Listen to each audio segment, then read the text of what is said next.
Good morning students. आज हमारा lecture 4 है वुमेन रिप्रोडक्शन का। फर्स्ट में हमने कुछ बेसिक्स बताया था जिसमें हाइपोथैलेमस और पिट्यूटरी ग्लैंड का फंक्शन, सेकंड में मेल रिप्रोडक्टिव सिस्टम, थर्ड में फीमेल रिप्रोडक्टिव सिस्टम, और आज हम फर्टिलाइजेशन से लेकर पोस्ट फर्टिलाइजेशन चेंजेस यानी पार्टुलेशन जब तक बच्चे का जन्म होता है चाइल्ड बर्थ तक हम करवा देंगे। तो एक भी लेसन आपने मिस नहीं करना है और बार बार सुनते रहना है, क्योंकि बार बार सुनने से क्या होता है कि प्रैक्टिस बहुत अच्छी होती है आपकी। ठीक है, तो इसमें देखते हैं सबसे पहले हम फर्टिलाइजेशन, और उससे पहले मैं थोड़ा सा और दोबारा करवाऊंगा रिपीट। कुछ बच्चों की प्रॉब्लम थी सर एक बार मेंस्ट्रुएशन साइकिल दोबारा करवा देना, क्योंकि हार्मोनल कंट्रोल्स जो होता है उसके ऊपर डिस्कस ज्यादा करेंगे और पेपर में वही आता है। देखिए, first starting of menstruation is called menarche.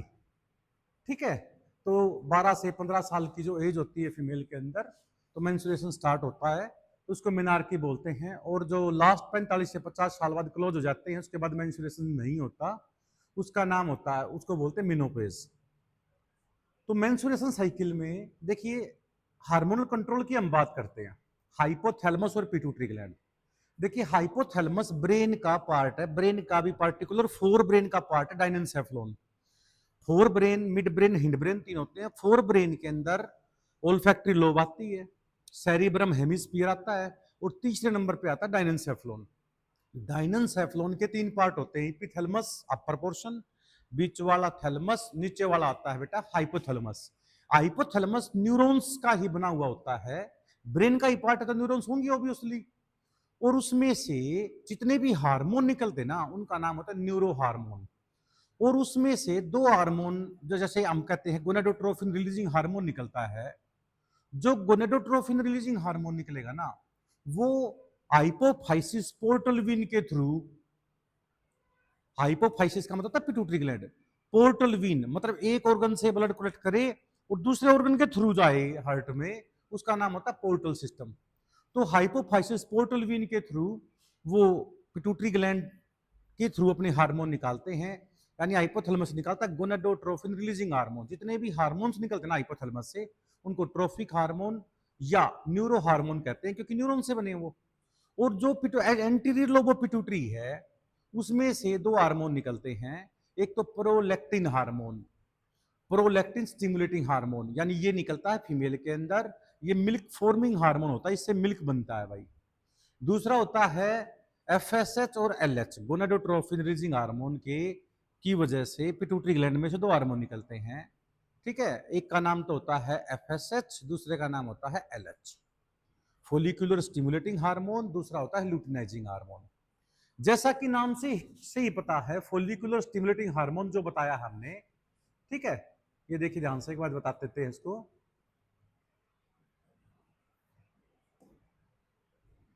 जो फोलिकुलर स्टिमुलेटिंग हार्मोन है ये रहा, क्योंकि ये ओवरी का लॉन्गिट्यूड सेक्शन दिखा रखा है। बाहर वाले रीजन का नाम होता है कोर्टेक्स, अंदर वाले का नाम होता है मेडुला, बाहरी तरफ जो है। तो वैसे तो मेडुला डार्क होता है किडनी वगैरह में, पर ओवरी के अंदर ना कोर्टेक्स में ज्यादा फोलिकल सेल होती है, यानी डेंस एरिया कोर्टेक्स में ज्यादा होता है, मेडुला में तो सिर्फ ब्लड सप्लाई होती है। ओवरी की आउटर मोस्ट लेयर का नाम बताया था मैंने, विसरल पेरिटोनियम, जर्मिनल एपिथेलियम, और नीचे वाले का नाम होता है टूनिका एल्बुजिनिया। ये जर्मिनल एपिथेलियम टूट टूट के डीजनरेटिंग फोलिकल या प्राइमरी फोलिकल बनाता है। डीजनरेटिंग इसलिए बोलते हैं क्योंकि जब एक मेंस्ट्रुएशन साइकिल होता है उसके बाद यदि फर्टिलाइजेशन नहीं होता तो नेक्स्ट स्टार्ट हो जाता है। तो ये जो फोलिकल्स टूट के, if there is no pregnancy, तो यहाँ पे ये डीजनरेटिंग फोलिकल बन जाते हैं। इनको प्राइमरी फोलिकल भी कहते हैं क्योंकि अभी नई मेंस्ट्रुएशन स्टार्टिंग हो चुकी है यहाँ से। ठीक है, उसके बाद ये ग्रोविंग फोलिकल्स, और ये पूरा पूरा मेचर ग्रेफिन फोलिकल्स बन गया। मेचर ग्रेफिन फोलिकल डायग्राम हम आगे डिस्कस करेंगे। तो यहां पे ये बनने में हेल्प करता है follicular stimulating hormone in female, यानी degenerating follicle, primary follicle, growing follicle, mature follicle. ये जो mature Graafian follicle, ovarian follicle बना है, ठीक है, इसके में हेल्प करता है एफएचएच, कम योगदान होता है एलएच का। एलएच का मेन काम तो क्या होता है कि 14 डेज यानी 14वें दिन इस फोलिकल्स को तोड़ के सेकेंडरी ऊसाइट स्टेज में इस एग को सेकेंडरी ऊसाइट स्टेज में, ठीक है ना, फैलोपियन ट्यूब में निकाल देता है। अब क्योंकि निकलेगा तो कुछ ब्लड कैपिलरी फटेंगी, तो उस ब्लड को चारों तरफ से ये फॉलिकल सेल घेर लेती हैं और ये कॉर्पस हिमोरेजियम बन जाता है कुछ समय के लिए, यानी एक लाल रंग का पिगमेंट इकट्ठा हो जाता है, चारों तरफ से फॉलिकल सेल उसको घेर लेती है, फॉलिकल्स प्लस में ब्लड सेल्स। फिर ये रेड कलर जो होता है येलो कलर में चेंज हो जाता है, इसका नाम होता है कॉर्पस लूटियम। क्या नाम होता है इसका? Corpus luteum. ये टेम्परेरी एंडोक्राइन ग्लैंड का काम करता है, यानी एफएसएच हार्मोन बनाता है ग्रेफियन फॉलिकल को, एग को बाहर निकालने में हेल्प करता है 14 days of menstruation cycle luteinising hormone. LH की कंसंट्रेशन ज्यादा हो जाती है एफएसएच से, हालांकि जो 14 डेज होता है मेंस्ट्रुएशन साइकिल है उसमें एलएच और एफएसएच की कंसंट्रेशन पहले की अपेक्षा कई गुना बढ़ जाती है, पर दोनों का कंपैरिजन करें तो हम देखते हैं कि एलएच की कंसंट्रेशन फॉर मतलब मोर होती है, किसकी वजह से? ये एफएसएच से। इसलिए ओवुलेशन में मेन कंट्रीब्यूशन होता है एलएच हार्मोन का, ल्यूटिनाइजिंग हार्मोन, यानी एलएच हार्मोन फॉर बेटर या for more concentration than FSH. तो ये नीट में आता है कि पहले 13 दिन तो होता है, पहले 5 दिन होता है ब्लीडिंग पीरियड, जिसको मेंस्ट्रुएशन फेज बोलते हैं। ये ब्लीडिंग होती क्यों है? ये जब जो आपकी ग्रेफिन फॉलिकल्स हैं, यदि ये एग जाके फर्टिलाइज नहीं होगा ना, तो ये फॉलिकल्स वापस टूट जाएंगी, टूटेंगी तो एंडोमेट्रियम टिश्यू जो होते हैं ना यूट्रस के, वो और जो ये ब्लड है ये बाहर आ जाता है, इसको बोलते हैं मेंस्ट्रुएशन साइकिल। 4 से 5 दिन चलता है ये, यानी मेंस्ट्रुएशन साइकिल में पहले 5 दिन ब्लीडिंग पीरियड होता है या मेंसेस होते हैं, ठीक है ना, उसके अंदर एफएसएच ज्यादा होता है एलएच से, पहले 5-4 दिन जो भी है ब्लीडिंग पीरियड के अंदर। उसके बाद 6 दिन से लेकर 13 दिन तक एफएसएच ज्यादा, मतलब जो क्या आता है एलएच ज्यादा होने लग जाता है एफएसएच से, और 14वें दिन तो बहुत ज्यादा हो जाता है एलएच एफएसएच से। हालांकि इन दोनों की कंसंट्रेशन बाकी दिनों की अपेक्षा काफी बढ़ जाती है, यानी 14 डेज में एग निकलता है, इसको बोलते हैं ओवुलेशन। अब जो ब्लड निकला है यहां से उसको चारों तरफ से फॉलिकल सेल इकट्ठा कर लेती है, और फॉलिकल सेल पहले रेड बन जाती है, इसको बोलते हैं कॉर्पस इमोरेजियम, जो आपकी बुक्स में नहीं बताया हुआ। देन आफ्टर बनता है कॉर्पस लूटियम, इसको बता रखा है सिर्फ। इसमें से हार्मोन निकलता है प्रोजेस्टेरोन। प्रोजेस्टेरोन हार्मोन को प्रेगनेंसी मेंटेनिंग हार्मोन कहते हैं हम। प्रोजेस्टेरोन हार्मोन को क्या कहते हैं? Pregnancy maintaining hormone. क्योंकि ये जो प्रोजेस्टेरोन हार्मोन निकलेगा ना, जब फीमेल में प्रोजेस्टेरोन निकलना शुरू हो जाए तो मेंस्ट्रुएशन बंद हो जाता है। यदि किसी फीमेल के अंदर मेंस्ट्रुएशन साइकिल बंद होगी, it means she is pregnant, यानी एब्सेंस ऑफ मेंस्ट्रुएशन साइकिल, ठीक है ना, is the primary indication of pregnancy. ठीक है। दूसरा, ये प्रोजेस्टेरोन जो क्या करता है, एंडोमेट्रियम टिश्यू को और ज्यादा फोल्ड करता है ताकि इंप्लांटेशन बहुत अच्छी तरह से हो जाए। तीसरे जो करता है, ये जो ग्लैंडुलर एरिया होता है ना सर्वाइक्स रीजन के अंदर फीमेल के अंदर, उसमें मुकस मटेरियल बढ़ाता है। तो मुकस एक तरह का ये कह सकते हैं शॉक एब्जॉर्बिंग टिश्यू का काम, टिश्यू की तरह काम करता है डेवलपिंग एम्ब्रियो के लिए, ठीक है ना, ताकि मिसकैरेज होने से बचाया जा सके। यानी प्रोजेस्टेरोन हार्मोन 3 तरह से काम करता है। नंबर 1 तो आगे मेंस्ट्रुएशन साइकिल को रोकता है। नंबर 2 एंडोमेट्रियम टिश्यू को थिकनेस बढ़ाता है, उसकी इंप्लांटेशन ताकि प्रॉपर हो जाए। और तीसरा मुकस मटेरियल रिलीज करता है ग्लैंडुलर एरिया से, ताकि एक शॉकिंग पैड के रूप में डेवलप हो जाए और जो एम्ब्रियो है उसको कोई भी मैकेनिकल शॉक ना लगे। इसलिए इसको प्रेगनेंसी मेंटेनिंग हार्मोन कहते हैं। नीट में बार बार आता है प्रोजेस्टेरोन हार्मोन कहां से निकलता है, कॉर्पस लूटियम से निकलता है, ठीक है। और कॉर्पस लूटियम को कौन कंट्रोल करता है भाई? कौन कंट्रोल करता है? एफएसएच हार्मोन, ठीक है। और एग निकलता है कब? 14 डेज में, जहां पे लूटिनाइजिंग हार्मोन बहुत ज्यादा कंसंट्रेशन होते हैं, इसलिए ओवुलेशन का मेन हार्मोन लूटिनाइजिंग हार्मोन है। अब यदि प्रेगनेंसी होगी तो ये ग्लैंड बनी रहेगी, बुकों में तो इसको कॉर्पस लूटियम में बोल देते हैं, सही मायने में उसका नाम होता है कॉर्पस एल्बिकन्स, ये व्हाइट कलर की बन जाती है और इसमें से हार्मोन्स निकलते रहेंगे प्रोजेस्टेरोन वगैरह।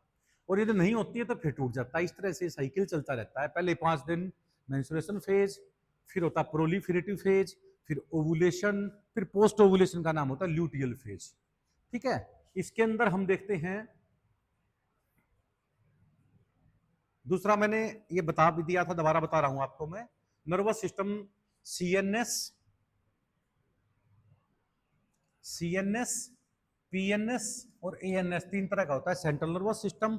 उसमें से जो नर्व निकलती हैं क्रेनियल नर्व या स्पाइनल नर्व, उसको बोलते हैं हम पेरिफेरल नर्वस सिस्टम। और जो हमारी बॉडी को अपने आप ऑटोमेटिकली काम करते रहते हैं, जैसे पेरिस्टालसिस मूवमेंट होता रहता है, यूरिन बनता रहता है, ये ऑटोनोमिक नर्वस सिस्टम में आते हैं। ठीक है, उसके बाद आएगा ब्रेन। ब्रेन में से निकलती 31 पेयर नर्व, इसका नाम होता है क्रेनियल नर्व। क्या नाम होता है इसका? Cranial nerve. ऊपटाफ है गोवा, जो बताया था नाम हमने, olfactory, optic, oculomotor, pathetic, trigeminal, abducens, facial, auditory, glossopharyngeal, vagus और हाइपोग्लोसल, ये एसेसरी और हाइपोग्लोसल। तो ये 12 होती हैं। एमनियोटा, रेप्टाइल्स, बर्ड्स और मैमल्स जिनकी डेवलपमेंट पानी से बाहर होती है, उनमें एमनियोन लेयर नहीं होती, उनमें एमनियोन लेयर बन जाती है, इसलिए एमनियोटा बोलते हैं उसको। एमनियोटा के अंदर 12 पेयर, और फिश और एम्फीबियन में एमनियोन लेयर नहीं होती क्योंकि डेवलपमेंट पानी के अंदर है, तो उसमें 10 पेयर क्रेनियल नर्व होती हैं। पहली, दूसरी, आठवीं का नाम होता है सेंसरी। 5, 7, 9, 10 होती है मिक्स्ड। 3, 4, 6, 11, 12 होती है मोटर। सेंसरी नर्व वो होती हैं जो सेंस ऑर्गन से ब्रेन में सिग्नल लेके जाती हैं। मोटर वो होती हैं जो ब्रेन से मसल्स में लेके आती है कि वो मूवमेंट कर जाए वो। और मिक्स्ड होती है जिसमें सिग्नल आए भी और जाए भी। ठीक है ना। और स्पाइनल नर्व 31 की 31 पेयर मिक्स टाइप के होते हैं, ये नीट में आता है। अब सेंट्रल नर्वस सिस्टम के अंदर fore brain, midbrain, hind brain होता है।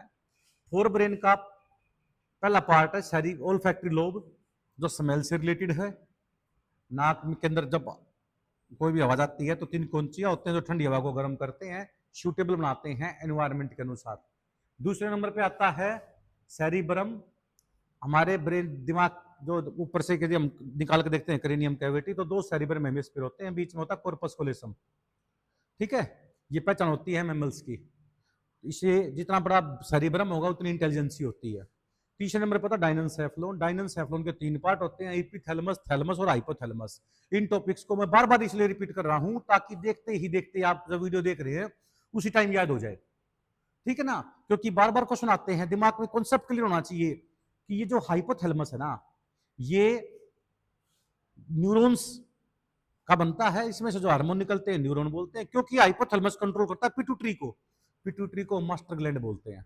Smallest endocrine gland pituitary gland होती है, जो पूरी बॉडी में जितनी एंडोक्राइन ग्लैंड है सबको कंट्रोल करती है वो। ठीक है, और पिट्यूटरी को कौन कंट्रोल करता है? ब्रेन करता है। ब्रेन का कौन सा पार्ट? हाइपोथैलेमस, यानी ब्रेन का रिले सेंटर है ये हाइपोथैलेमस। ठीक है, और इसमें से हार्मोन निकलते हैं टास, मगपे, TAS, MGP, MGP, ऐसे याद कर लो। ठीक है, जो हम आगे डिस्कस करेंगे। अब बातें हैं मिड ब्रेन में 2 लोब होती है ऊपरली, सुपीरियर कैलाकुलाई, सुपीरियर कॉर्पोरा। 2 लोब होती है नीचे वाली, बड़े वाली होती है थोड़ी सी, इसका नाम होता है इनफीरियर कैलाकुलाई या इनफीरियर कॉर्पोरा। इन चारों को मिला के बोलते हैं कॉर्पोरा क्वाड्रिजेमिनिया। कॉर्पोरा क्वाड्रिजेमिनिया। ऊपर वाली जो दो लोब होती है सुपीरियर कैलाकुलाई, ये विजन से रिलेटेड होती है, और जो नीचे वाली होती हैं ये हियरिंग से रिलेटेड होती हैं। और इसमें से न्यूरॉन्स निकलती हैं, क्योंकि ऊपर फोर ब्रेन है, नीचे हिंड ब्रेन है, ये बीच वाला मिड ब्रेन है, तो इसको कनेक्ट करता है मिड ब्रेन को हिंड ब्रेन से। ये होते हैं सेरिब्रल पेडुंकल या क्रूरा सेरेब्राई। अब आ जाते हैं जो पीछे वाला हिस्सा होता है सेरिबलम, पीछे जो हमारा ब्रेन का स्मॉलेस्ट ब्रेन बोलते हैं इसको हम सेरिबलम। ठीक है ना, ये rapid muscular movement, activity, running, typing, talking को कंट्रोल करता है। ठीक है ना, पोन्स वेरियोली होता है, ये न्यूमोटॉक्सिक सेंटर होता है, जो इंस्पिरेशन, कितना सांस अंदर लेना है, कितनी ऑक्सीजन लेनी है, उसको कंट्रोल करता है। मेडुला ऑब्लोंगेटा, ठीक है, ये हार्ट बीट, बीपी, ब्रीदिंग, इसको कंट्रोल करता है भाई। तो ये हार्मोन्स है, नर्वस सिस्टम में भी आते हैं और एंडोक्राइनोलॉजी में भी आते हैं, और क्योंकि ये डायरेक्ट रिलेटेड हैं हमारे रिप्रोडक्टिव सिस्टम से, तो ये याद करना, खासकर इस पोर्शन को, हाइपोथैलेमस। फोर ब्रेन का पार्ट है हाइपोथैलेमस। अब नेक्स्ट आ जाते हैं, ये दिखा रखा है, ये पिट्यूटरी ग्लैंड दिखा रखी है। मैंने आपको बताया था कि पिट्यूटरी ग्लैंड से वही हार्मोन जो न्यूरो हार्मोन से निकले थे ना, बता देता हूं आपको, ये TAS, MGP था ना, तो यहाँ पे TAS M निकल गया मिडल लोब से, क्योंकि पिट्यूटरी की 3 लोब होती है, एंटीरियर, मिडल और पोस्टीरियर। एंटीरियर से पहला हार्मोन निकलता T, थायरोट्रोफिक हार्मोन, यानी थायराइड ग्लैंड को कंट्रोल करता है, जो TSH हार्मोन निकलता है कि भाई थायराइड से जो हाइपोथैलेमस है वो थायराइड ग्लैंड को कहेगा, डायरेक्ट ना कह के पिट्यूटरी के थ्रू मैसेज भेजेगा, ठीक है ना। तो पिट्यूटरी मैसेज भेजेगा, इसके बाद टीएसएच थायराइड स्टिमुलेटिंग हार्मोन की भाई थायराइड को कहेगा स्टिमुलेट हो जाओ और T3 T4 हार्मोन निकाल लो।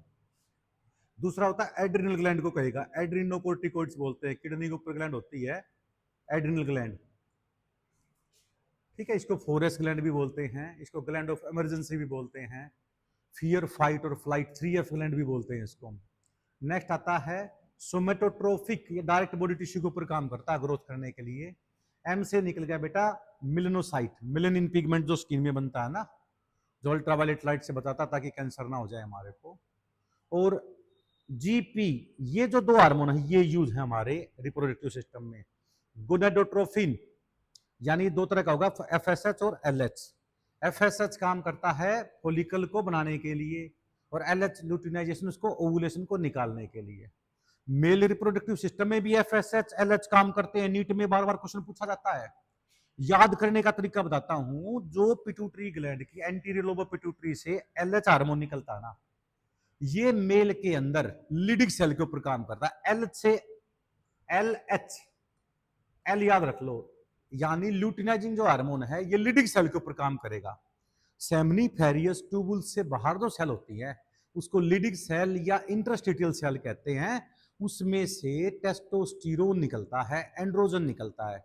एंड्रोजन को बोलते हैं मेल सेक्स हार्मोन, उसका मेन कंपोनेंट है टेस्टोस्टेरोन, इसलिए हम एंड्रोजन की जगह कई बार टेस्टोस्टेरोन यूज कर लेते हैं। मेल सेक्स हार्मोन का नाम होता है एंड्रोजन। एंड्रोजन का मेन कॉन्स्टिट्यूएंट्स होता है बेटा टेस्टोस्टेरोन, और टेस्टोस्टेरोन निकलता है लिडिक सेल से। लिडिक का नाम होता है इंटरस्टिटियल सेल, और इंटरस्टिटियल सेल को टेस्टोस्टेरोन निकालने के लिए कौन बोलता है, ये एलएच बोलता है, ये याद रख लो।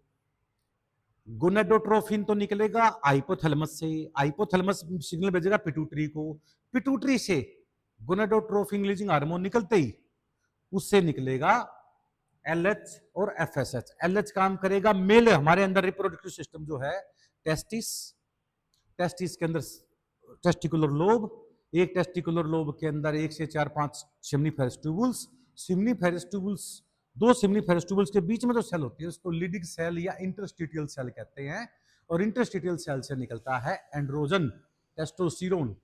अब क्योंकि सर्टोली सेल होती हैं सेमनीफेरस ट्यूबुल्स के अंदर, वो नर्सिंग सेल होती हैं जो न्यूरिशमेंट प्रोवाइड करती है डेवलपिंग स्पर्मेटोटिड को, ठीक ना, तो स्पर्मेटोजोआ बन रहे हैं उनको न्यूरिशमेंट देती हैं।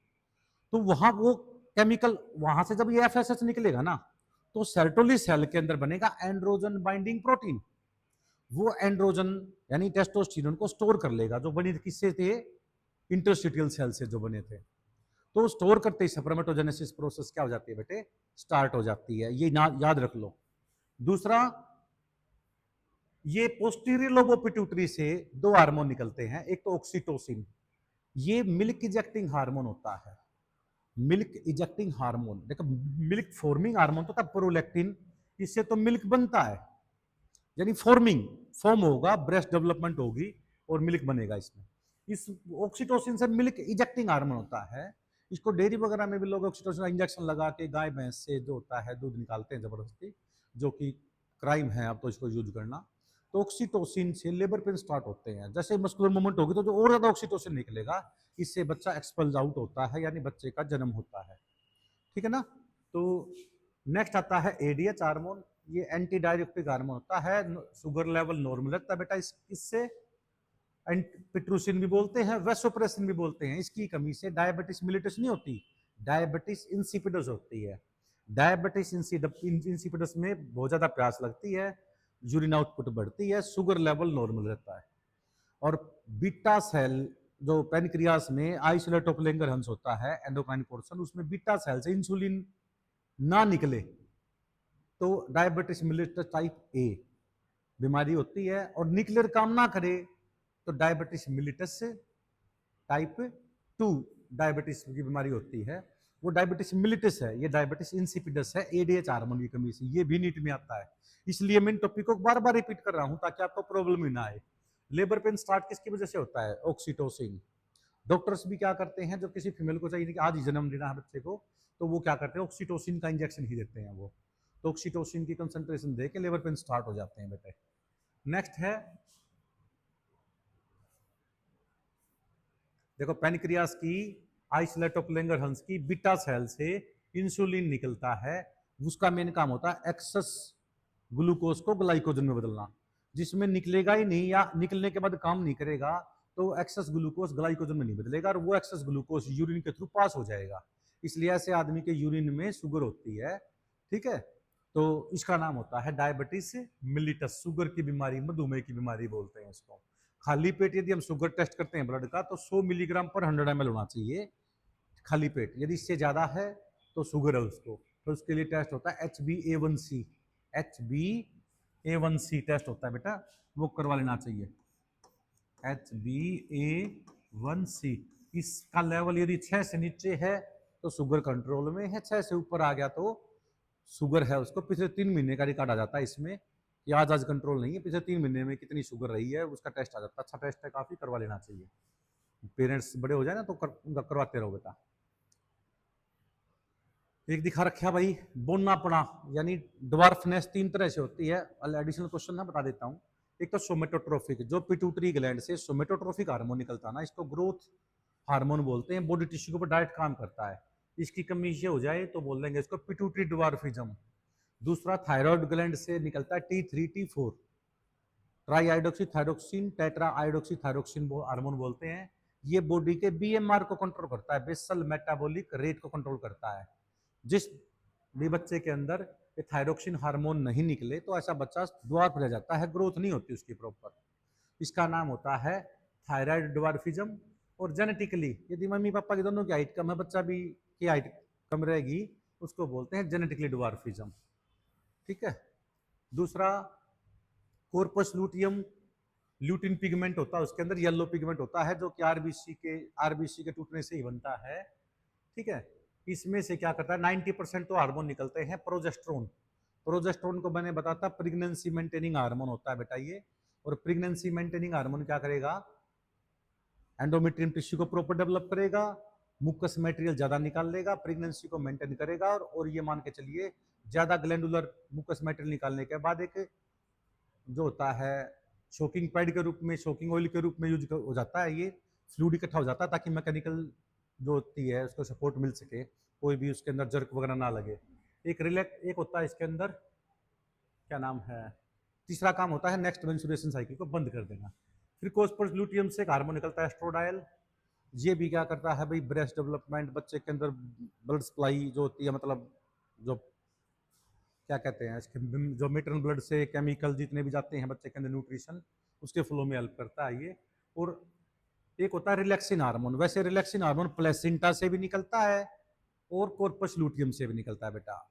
रिलैक्सिन हार्मोन का बता देता हूं मैं क्या होता है। रिलैक्स, ये जो हमारी पेल्विक गिडल है ना, इसके पास प्यूबिक सिम्बोसिस जितनी भी ये लिगामेंट वगैरह हैं जो इस एरिया को कंट्रोल करते हैं, क्योंकि ये लगभग 6 से 7 महीने बाद निकलना शुरू हो जाता है रिलैक्सिन हार्मोन। ये निचले वाले हिस्से को रिलैक्स करता है, लिगामेंट को लूज कर देता है, फ्लेक्सिबिलिटी बढ़ाता है ताकि बच्चे का जन्म आसानी से हो सके। इसलिए क्या करते हैं 6-7 मंथ के बाद जो बिलो हाफ वाला पोर्शन होता है फीमेल के अंदर, उसका थोड़ा सा साइज फैल जाता है, यानी शू का साइज भी बढ़ जाता है इसकी वजह से।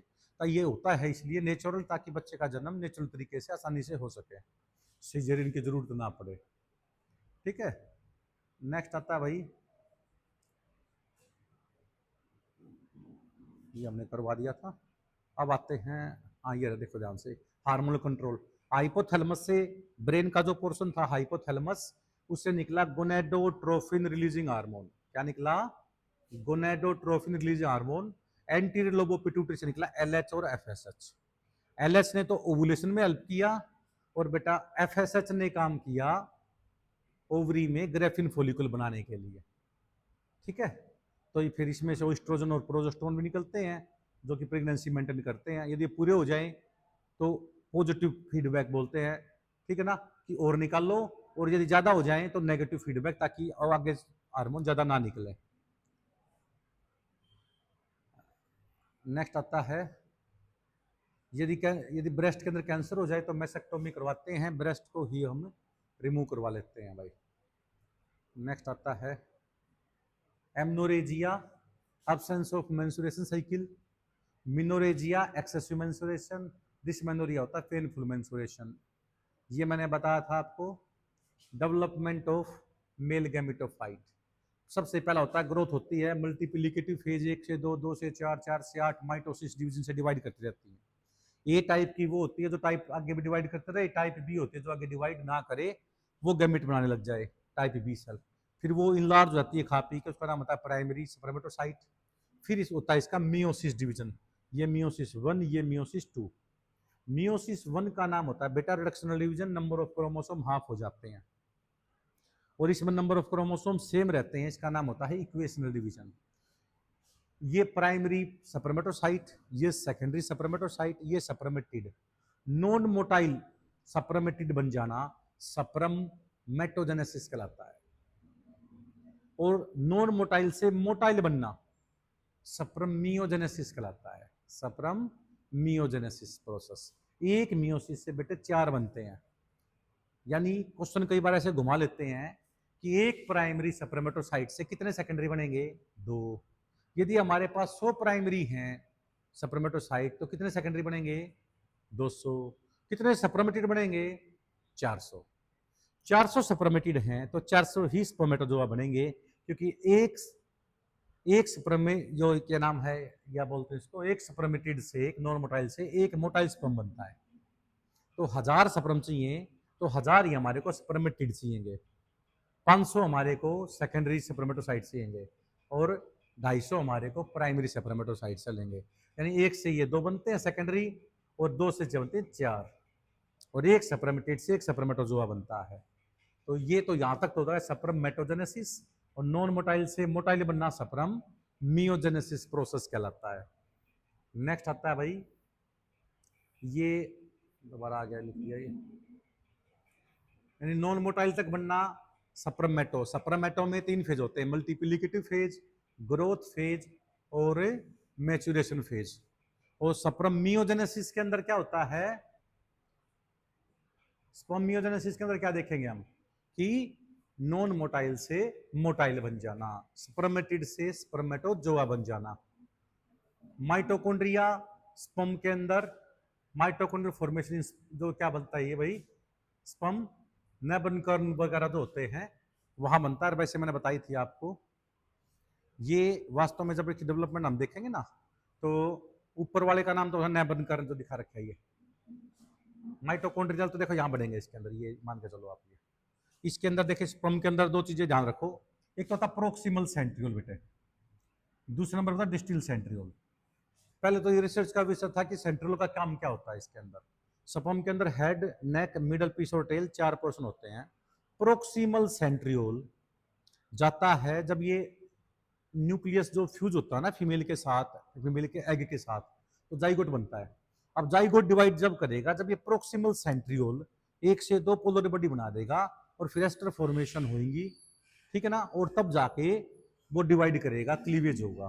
पर बुक के अंदर डिस्टिल लिख रखा है, तो डिस्टिल नहीं है, प्रोक्सिमल सेंट्रियोल ही ऐसा है जो जाता है, और एग के अंदर अपनी पोलर बॉडी जो सेंट्रियोल नहीं होता, वहां पे ये जाके पोलर बॉडी बनाता है और फर्स्ट क्लीवेज में हेल्प करता है ये। दूसरे नंबर पे होता है डिस्टिल सेंट्रियोल, ये एक्सियल फिलामेंट बनाता है। और तीसरे नंबर पे जो एक्सियल फिलामेंट के बाद होता है ये वाला रिंग सेंट्रियोल, आज तक इसका फंक्शन हमें नहीं पता, अननोन फंक्शन। तो हेड, नेक, नेक में होता है प्रोक्सिमल और डिस्टिल सेंट्रियोल। प्रोक्सिमल तो आगे भी काम करेगा, क्लीवेज में काम करेगा, और जो डिस्टिल है, ठीक है, ये जो होता है ये मिडिल पोर्शन बनाएगा। इसमें जो ये माइटोकॉन्ड्रिया होते हैं वो स्पाइरली अरेंज्ड होते हैं, इसलिए इसको एनर्जी जो मिलती है, power house of the sperm जो होता है, ये मिडिल पोर्शन होता है, ये माइटोकॉन्ड्रिया एनर्जी देते हैं। Power house of the cell बोलते हैं हम किसको, माइटोकॉन्ड्रिया को, ठीक है। और ये टेल इसकी मूवमेंट में हेल्प करते हैं भाई। ऊपर वाली जो लेयर होती है यहाँ से लेके यहाँ तक नेबरकर्न बोल लेंगे, इसके अंदर एक्रोसोम होता है, गोल्गी बॉडी से बने थे। इसमें वो सारे एंजाइम होते हैं जो एग की मेम्ब्रेन को तोड़ने के लिए चाहिए, hyaluronidase, corona penetrating enzyme, zona pellucida penetrating enzyme, फिर विटलाइन मेम्ब्रेन को तोड़ने के लिए जो एंजाइम इसके अंदर एक्रोसोम में होते हैं भाई। इसमें 23 क्रोमोसोम होते हैं, ठीक है ना, न्यूक्लियस के अंदर। और एक ये प्रोक्सिमल सेंट्रियोल, ये दो यूज होते हैं आगे फर्टिलाइजेशन में, जो हम आगे डिस्कस करेंगे। ठीक है। अब फीमेल के अंदर क्या होता है बेटा, एक प्राइमरी से एक सेकेंडरी साइट बनता है, हर एक पोलर बॉडी बनती है। कई बुक वाले तो मानते हैं कि ये पोलर बॉडी आगे डिवाइड ही नहीं करती, फिर जब सेकेंडरी डिवाइड करेगा तो एक पोलर बॉडी फिर बनेगी, टोटल दो पोलर बॉडी बनती है। पर मोस्टली बुक वाले कहते हैं कि भाई ये जो डिवाइड करते हैं तीन, तीनों की तीनों सेल ना बाद में डिजनरेट हो जाती है। यानी एक प्राइमरी से एक सेकेंडरी साइट बनता है, एक सेकेंडरी साइट से एक सेकेंडरी ये जो ऊटीड बनता है, एग बनता है, तीन क्या बन जाती है, पोलर बॉडी। एक मियोसिस से एक एग, तीन पोलर बॉडी बनती है भाई। अब आ जाते हैं भाई हार्मोनल कंट्रोल, ये बड़ा इंपॉर्टेंट होता है इस चैप्टर के अंदर। यदि कोई चीज इंपॉर्टेंट है, एक तो डायग्राम्स, एक हार्मोनल कंट्रोल। मैंने बताया था गोनेडोट्रोपिन रिलीजिंग हार्मोन कहां से निकलते हैं, हाइपोथैलेमस से, और एंटीरियर लोब ऑफ पिट्यूटरी से निकलते हैं एलएच और एफएसएच। एलएच काम करते हैं मेल के अंदर तो लीडिंग सेल में, इंटरस्टिशियल सेल में एंड्रोजन टेस्टोस्टेरोन निकालने के लिए। एंड्रोजन के अंदर मेन कंपोनेंट टेस्टोस्टेरोन है, बार बार बता रहा हूं मैं।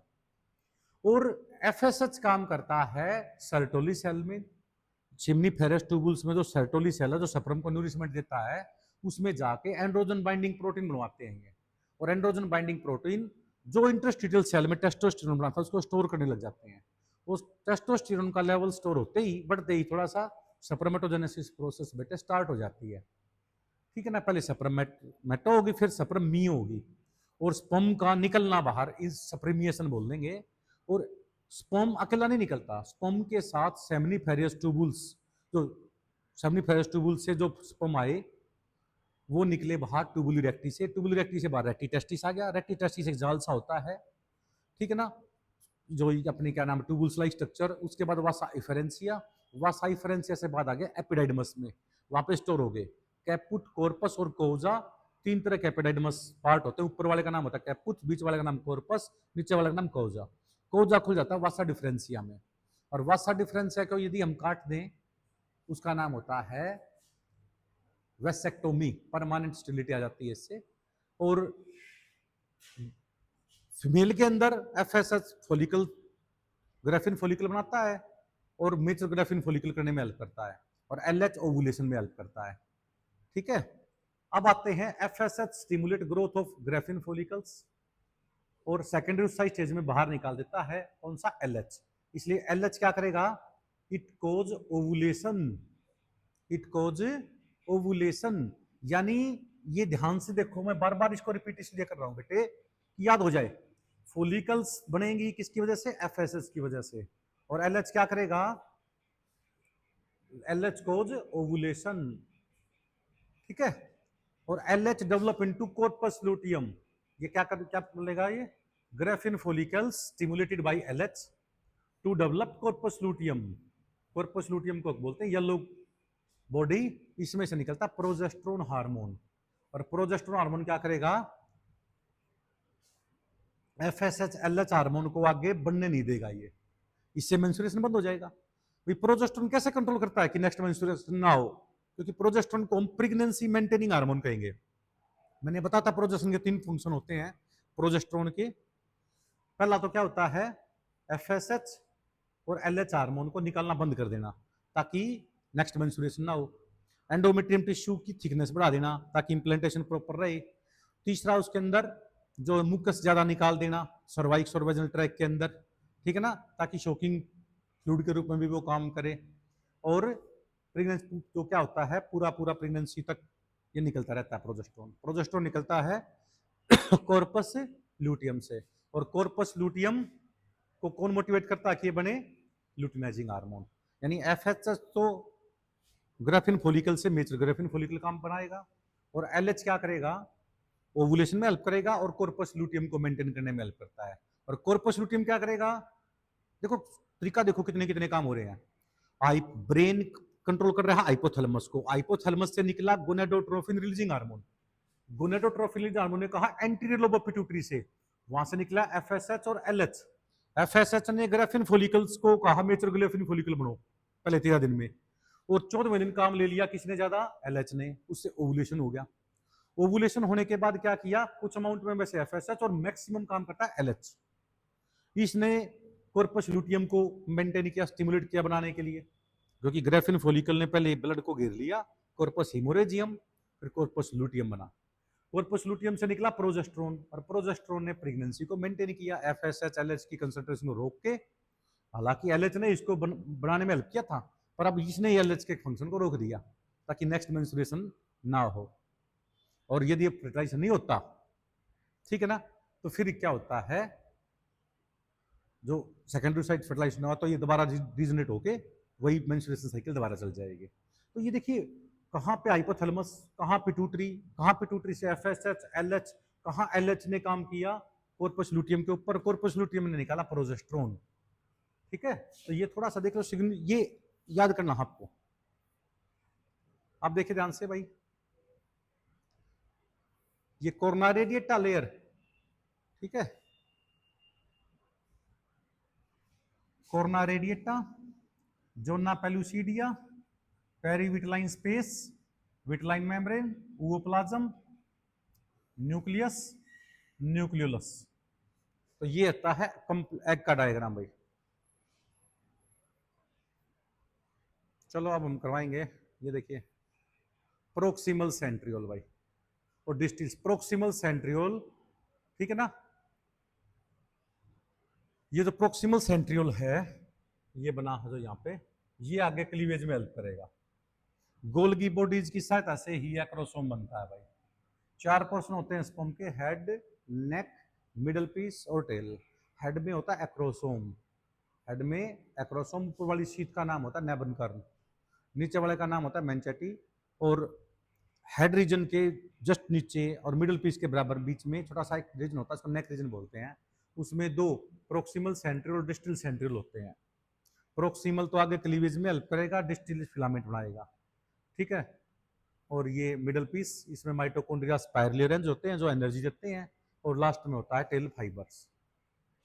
फिश और एम्फीबियन के अंदर योग जो बनता है ना माइटोकॉन्ड्रिया में बनता है, इसको क्या कहते हैं बेटा में, विटलोजेनेसिस, फॉर्मेशन ऑफ योग।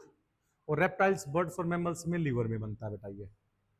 नेक्स्ट आता है फर्स्ट स्टार्टिंग ऑफ मेंस्ट्रुएशन, 12-15 साल की उम्र में होता है, इसका नाम होता है मेनार्की। अब देखो ये दिखा रखे हैं बेटा, ये डायग्राम ध्यान से देख लो, एनसीईआरटी में भी इसमें बिल्कुल सेम है। ये पहले 5 दिन,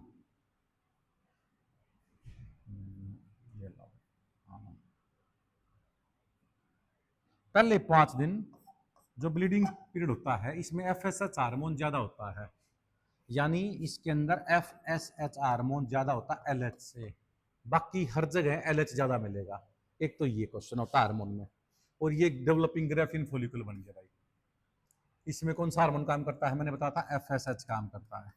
फिर ये मेचर ग्रेफिन फॉलिकल बन गया, ये एंथरम कैविटी बन जाती है इसमें, antrum, theca externa, theca interna, graafian follicles, ये कुमुलस उफोरस बनता है। और इसके अंदर ये corona radiata, zona pellucida, perivitelline space, vitelline membrane, ooplasm, nucleus और न्यूक्लियोलस वाला ये एग का स्ट्रक्चर होता है। और ये 14वें दिन टूट जाता है। यहाँ पे देखो पीक, जो इतना हार्मोन था ना एकदम से इतना बढ़ गया, यानी LH hormone become much more than FSH. हालांकि दोनों ज्यादा हैं, पहले इतना था इसमें, अब इतना, ये इतना बढ़ गया, ये इतना बढ़ गया, यानी एलएच ज्यादा बढ़ता है और एफएसएच थोड़ा सा कम बढ़ता है दोनों की कंसंट्रेशन ज्यादा। कौन से दिन, 14 डेज, ये 14वां दिन हो गया। फिर एलएच ने क्या किया, एलएच ने मोटिवेट किया कॉर्पस लुटियम को बनने के लिए, क्योंकि आपकी बुक में कॉर्पस हिमोरेजियम, कॉर्पस एल्बिकन्स नहीं दिखा रखा, इसको कॉर्पस लुटियम ही बोल दिया। पहले बनता है कॉर्पस हिमोरेजियम, फिर कॉर्पस लुटियम, फिर कॉर्पस एल्बिकन्स, तो हमने मेन को कॉर्पस लुटियम ही बोल दिया। और कॉर्पस लुटियम में से क्या निकलता है, प्रोजेस्टेरोन। अब देखो यहाँ पे जैसे कॉर्पस लुटियम बन गई ना, यहाँ पे तो ये बनी 18-19वें दिन, यहाँ पे कंसंट्रेशन बढ़ गई किसकी, प्रोजेस्टेरोन की, प्रेगनेंसी मेंटेनिंग हार्मोन। वो एस्ट्रोजन घट गया। अब यदि फर्टिलाइजेशन होगा तो ये बढ़ा ही रहेगा, आपको कि नहीं हुआ तो दोबारा टूट जाता है, फिर एस्ट्रोजन बढ़ जाता है वापस। ये एंडोमेट्रियम टिश्यू बेस्ट डेवलप हो गए 23वें दिन, देखो कितने बढ़िया डेवलपमेंट हो गए। फिर साइकिल आ गई, दोबारा मेंस्ट्रुएशन साइकिल हो गया। ये 28 दिन का मेंस्ट्रुएशन साइकिल दिखा रखा है बेटा। पहला मेंस्ट्रुएशन साइकिल ब्लीडिंग पीरियड बोलते हैं, ठीक है। एंडोमेट्रियम टिश्यू ब्रेक डाउन हो जाते हैं, और एंडोमेट्रियम टिश्यू का ब्रेक डाउन होना और ब्लड का बाहर निकलना ब्लीडिंग बोलते हैं हम। इसको बोलते हैं वीपिंग ऑफ यूट्रस, देखो दिखा रखा है यहाँ पे, वीपिंग यानी रोना of uterus for lost ovum. कि भाई यूट्रस जो होता है रो रहा है अपना ओम को लोस्ट करने के लिए, मतलब ओम को लोस्ट होने की वजह से। ठीक है, ये दिखा रखा। मेंस्ट्रुएशन फेज पहले 5 दिन, 6 से लेकर 14 दिन तक प्रोलिफेरेटिव फेज या प्री ओवुलेशन बोलते हैं, फिर ओवुलेशन, फिर लुटियल या सिक्रेटरी फेज बोलते हैं। ये 28 दिन का मेंस्ट्रुएशन साइकिल होता है बेटे। ओवुलेशन में क्या होता है, एलएच ज़्यादा हो जाता है किससे, एफएसएच से। और लुटियल फेज में वापस तो मैंने बताया था आपको पूरा पूरा। नेक्स्ट आता है बेटे, देखो ये दिखा रखा। मेंस्ट्रुएशन फेज में क्या होता है, जो प्रोजेस्टेरोन बढ़ गया था ना वो वापस घट जाता है, प्रोजेस्टेरोन एंड ओएस्ट्रोजन रिड्यूस हो जाते हैं क्योंकि नया मेंस्ट्रुएशन साइकिल हो गया। यदि प्रेगनेंसी हो जाती तो प्रोजेस्टेरोन बढ़ा रहता। प्रोलिफेरेटिव फेज होता है बेटा 1 से 5 दिन, तो ये हो गया 6 से 13 दिन, 14वां दिन और 15 से 28 दिन, ऐसे याद कर लो। ठीक है, ये रहे। अब प्रोलिफेरेटिव फेज जो होता है ओएस्ट्रोजन बढ़ता है इसमें, 14वें दिन एलएच निकलता है जिसकी वजह से ओवुलेशन होता है भाई, एग निकलता है तो एलएच की वजह से। बाद में ये कंट्रोल करता है क्या, किसको मोटिवेट करता है, कॉर्पस लूटियम को बनने के लिए, और कॉर्पस लूटियम से प्रोजेस्टेरोन निकलता है। सिक्रेटरी फेज प्रोजेस्टेरोन बढ़ जाता है इसमें। नेक्स्ट आता है भाई, ये वही है कौन कौन सा हार्मोन क्या काम करता है। पहले 5 दिन 6 से 13, 14वें दिन 15 से 28, ये याद होने चाहिए आपको कौन सा हार्मोन, कौन सा भी क्वेश्चन आपसे घुमा फिरा के पूछ सकता है।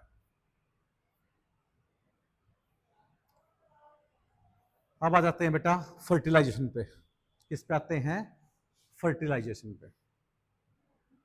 एक बार जब देखिए, पहली बात तो बताता हूं आपको मैं कि जो स्पर्म अलग अकेले कभी भी निकलते, 2 ग्लैंड होती है क्या नाम होता है, सेमिनल वेसिकल्स ग्लैंड, जिसमें से प्रोस्टाग्लैंडिन हार्मोन और फ्रक्टोज निकलता है। फ्रक्टोज न्यूरिशमेंट देता है, वुमन फीमेल में जो फ्रक्टोज पाया गया तो सेक्सुअल इंटरकोर्स का सिंबल होता है वो। एक होता है प्रोस्टेट, लार्जेस्ट ग्लैंड होती है, और 2 होती हैं काउपर ग्लैंड या बल्बो यूरिथ्रल ग्लैंड बोलते हैं। 3 टाइप्स की टोटल 5 ग्लैंड होती हैं, 2 तो सेमिनल वेसिकल्स, एक prostate, 2 Cowper gland. Cowper gland का मटेरियल ऑयली मटेरियल निकलता है जो फ्रिक्शनल फोर्स को कम करता है ड्यूरिंग सेक्सुअल कोपुलेशन। इन 5 ग्लैंड का फ्लूइड स्पर्म के साथ मिलकर बाहर आना उसको बोलते हैं इंसेमिनेशन। क्या बोलते हैं इसको हम, इंसेमिनेशन। और इन 5 ग्लैंड के फ्लूइड का नाम होता है सेमिनल प्लाज्मा। सेमिनल प्लाज्मा इसलिए बोलते हैं क्योंकि 60% फ्लूइड तो सेमिनल वेसिकल से ग्लैंड से निकलता है, जिसकी पीएच 7.5 के करीब होती है। फीमेल वेजाइनल ट्रैक्ट के अंदर होता है एसिडिक मीडियम, और सेमिनल प्लाज्मा के फ्लूइड की जो कंसंट्रेशन होती है, वो जो पीएच होती है वो 7.5 यानी अल्कलाइन होता है, और स्पर्म की मूवमेंट के लिए अल्कलाइन मीडियम चाहिए। इसलिए सेमिनल प्लाज्मा उसको कंप्लीट करता है कि भाई जो एसिडिक मीडियम को बेसिक में चेंज करता है ताकि स्पर्म आसानी से जा सके फर्टिलाइजेशन होने के लिए।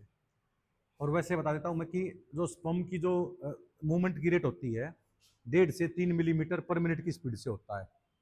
और बहुत सारे स्पर्म तो जो फीमेल वेजाइनल ट्रैक होती है ना, उसकी जो WBC होती है वो मार देती हैं उसको, यानी 400 मिलियन में से केवल 200 ही स्पर्म एग तक पहुंच पाते हैं, और 200 में से फर्टिलाइज सिर्फ एक होता है। और एग निकलता है सेकेंडरी oocyte स्टेज में, जो मैं बोल रहा हूँ ना वाकई बिल्कुल एज इट इज नीट में आते हैं। जब स्पर्म जाके इंटर करता है, एग को टच करता है, तब जाके उसमें सेकंड मियोसिस डिवीजन होता है, एक एग बनता है, एक पोलर बॉडी बनती है। ओवुलेशन जो होता है सेकेंडरी oocyte स्टेज में होता है भाई। Secondary oocyte can fertilize within 24 hours. यदि 24 आवर तक स्पर्म नहीं पहुंचे तो ये डेड हो जाता है। ठीक है, सेकेंड मियोसिस डिवीजन इक्वेशनल जो डिवीजन होती है वो स्पर्म की एंट्री के बाद ही पूरा करता है ये। और phenomenon of sperm activation in mammals is known as capacitation, यानी स्पर्म एक्टिवेट होना मैमल्स के अंदर, इसको हम क्या कहते हैं, कैपिस्टेशन, यानी capacity of sperm to fuse with the egg. ठीक है, 5 से 6 घंटे लगते हैं कैपिस्टेशन में। सबसे पहला स्टेप होता है बेटा एक्रोसोम रिएक्शन। एनसीईआरटी में बहुत कम दे रखा है, इसे थोड़ा सा ध्यान से सुन लो। इसमें एंजाइम होते हैं, उसमें तो ये लिख दिया एनसीईआरटी में कि भाई जो एक्रोसोम होता है उसके अंदर वो एंजाइम होते हैं जो एग की मेम्ब्रेन को तोड़ने के लिए चाहिए बस। पर थोड़ा सा डिटेल में हम पढ़ते हैं यहाँ पे कि एक्रोसोम के अंदर जो गोल्गी बॉडी से बना था ड्यूरिंग डेवलपमेंट, एक्रोसोम स्पर्म के टॉप हेड रीजन के सबसे ऊपर वाली लेयर जो होती है, कवरिंग जो होती है, न्यूक्लियस से ऊपर एक्रोसोम होता है, उसमें हाइलोयूरिनाइडेज नाम का एंजाइम होता है भाई। ठीक है, हाइलोयूरिनाइडेज, वो सारे केमिकल मिलकर सप्रम लाइजिन बोलते हैं। लाइजिन का मतलब मेम्ब्रेन को तोड़ने वाला। दूसरा होता है कोरना, क्योंकि अंडे की चारों तरफ की मेम्ब्रेन होती है कोरना रेडिएटा, जोना पेलुसिडिया, फिर पेरिविटलाइन स्पेस, फिर विटलाइन मेम्ब्रेन, फिर वो प्लाज्म होगा उसमें, फिर न्यूक्लियस, न्यूक्लियस के अंदर न्यूक्लियोलस होगा। तो कोरना पेनिट्रेटिंग एंजाइम होते हैं, कैल्शियम और मैग्नीशियम के प्रेजेंस में काम करते हैं, इसलिए ये एंजाइम, कैल्शियम का तो बहुत आता क्वेश्चन, कैल्शियम के बिना तो पॉसिबल ही नहीं है कुछ, ठीक है। और दूसरा क्या होता है, absence of calcium fertilization does not occur, बिना कैल्शियम के तो फर्टिलाइजेशन होगा ही नहीं भाई। एक से ज्यादा स्पर्म इंटर कर जाए तो पॉलीस्पर्मी, वैसे होता नहीं है ये, और मेल एक स्पर्म ही फ्यूज करता है, उसको बोलते हैं मोनोस्पर्मी कंडीशन, ठीक है। और सेक्सुअल इंटरकोर्स के दौरान 300 से 400 मिलियन स्पर्म निकलते हैं। स्पर्म अकेले नहीं निकलते, सेमिनल प्लाज्मा के थ्रू साथ निकलते हैं। Semen is equal to sperm plus में seminal plasma fluid, semen is equal to sperm 300-400 million plus में सेमिनल प्लाज्मा। सेमिनल प्लाज्मा में 5 ग्लैंड का फ्लूइड होता है, 2 सेमिनल वेसिकल्स, 1 प्रोस्टेट और 2 काउपर ग्लैंड का। तो इन सीमन का बाहर निकलना इंसेमिनेशन कहलाता है। इंसेमिनेशन यानी सीमन क्या होता है, स्पर्म में कितने 300 से 400 मिलियन प्लस में सेमिनल प्लाज्मा, और seminal plasma total 3 ml fluid होता है भाई, इसमें सेमिनल वेसिकल, प्रोस्टेट और 2 सेमिनल वेसिकल्स, 1 प्रोस्टेट और 2 काउपर ग्लैंड, ये 5 ग्लैंड का फ्लूइड होता है सेमिनल प्लाज्मा में। Seminal plasma plus sperms form semen, और सीमन का बाहर निकलना क्या बोलते हैं, इंसेमिनेशन। आजकल तो सीमन बैंक भी खुल चुके हैं, तो स्पर्म को स्टोर करते हैं भाई। स्पर्म एक्टिवेशन होता है मैमल्स के अंदर, कैपिस्टेशन बोलते हैं, 5 से 6 घंटे का टाइम लगता है। ये दोबारा आ गया ही अभी, अब देखो ये आ गया। जैसे ही क्या हुआ, ये कोरोना रेडिएटा होगी, ये जोना पेलुसिडिया मेम्ब्रेन होगी, और ये विटलाइन मेम्ब्रेन। जो एग का जो पोर्शन होता है बिलो प्लाज्मा मेम्ब्रेन, छोटे छोटे ग्रेन्यूल्स होते हैं, इसको हम कोर्टिकल ग्रेन्यूल्स कहते हैं। क्या कहते हैं इसको हम, कोर्टिकल ग्रेन्यूल्स। अब जैसे इस ने एक्रोसोम ने एंजाइम निकाल ले, कोरोना को तोड़ते हुए जोना पेलुसिडिया को तोड़ दिया, और जोना पेलुसिडिया को तोड़ के ये एक्रोसोम एंजाइम निकाल ले, तोड़ गया इसकी मेम्ब्रेन को, ये आ गया। जैसे ये न्यूक्लियस अंदर आएगा ना इसमें, जैसे न्यूक्लियस अंदर आ गया, तो ये ग्रेन्यूल्स को चारों तरफ से घेर लेंगे, ताकि एक से ज्यादा स्पर्म अंदर ना आ सके। जो कोर्टिकल ग्रेन्यूल्स है ना, ये पॉलीसेपर्मी को रोकते हैं, यानी एक से ज्यादा स्पर्म अंदर ना आ जाए उसको रोकते हैं। अब मेल जो स्पर्म था, इसने अपने गैमेट छोड़ दिया, ये न्यूक्लियस छोड़ दिया, ठीक है ना, इसके अंदर।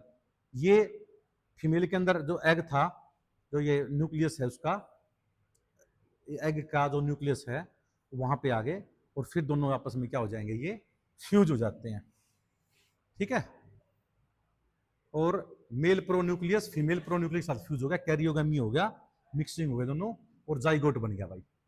ये होता फर्टिलाइजेशन, जाइगोट बन गया, ये एम्फीमिक्सिस भी बोलते हैं इसको हम।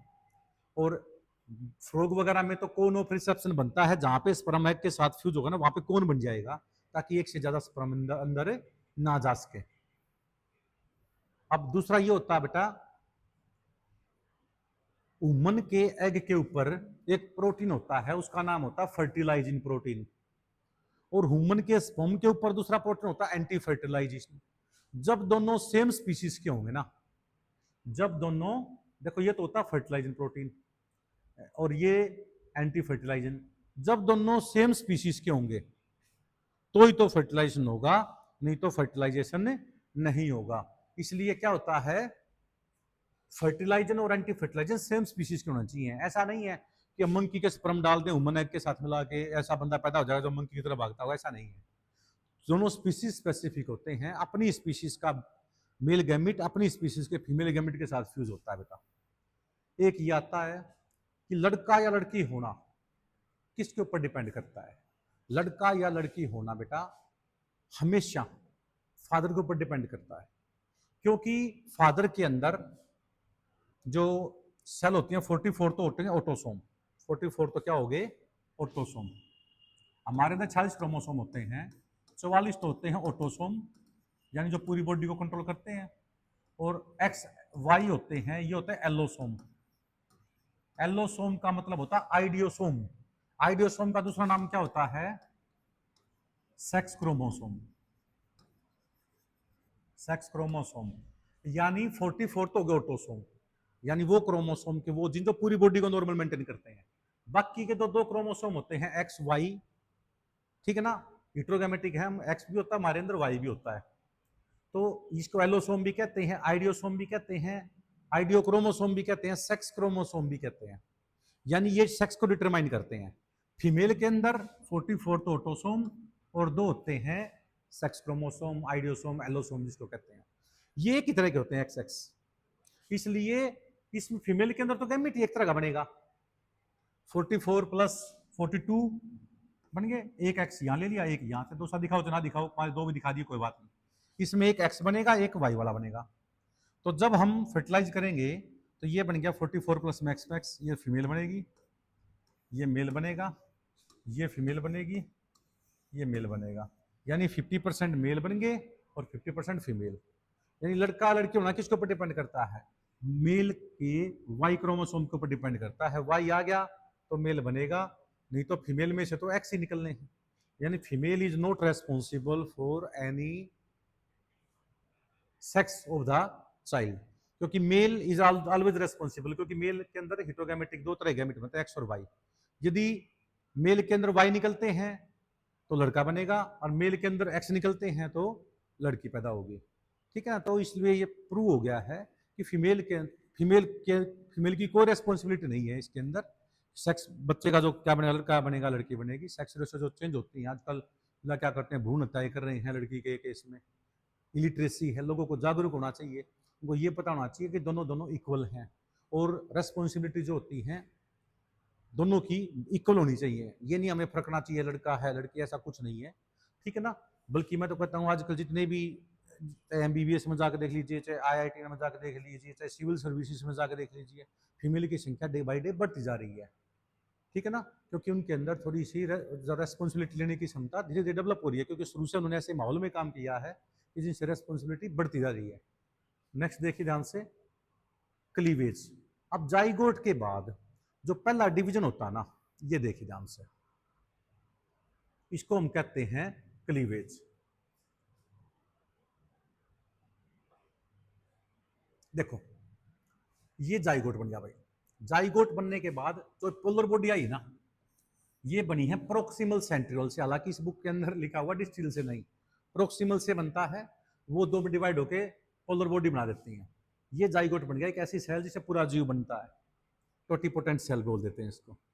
अब माइटोसिस में तो क्या होता है, यदि माइटोसिस डिवीजन होता ना, तो एक सेल से दो सेल बनती, इक्वल नंबर ऑफ क्रोमोसोम, ये 2n है, 2n 2n, पर ये क्लीवेज होता है लगभग पहले 24 से 30 घंटे के बाद, और एक सेल वर्टिकली डिवाइड कर जाती है, मतलब size become half, number become double, जिसमें साइज सेल का हाफ हो गया और एक सेल से दो बन गया, number become double, size become half. ऐसे माइटोसिस डिवीजन का नाम क्लीवेज होता है।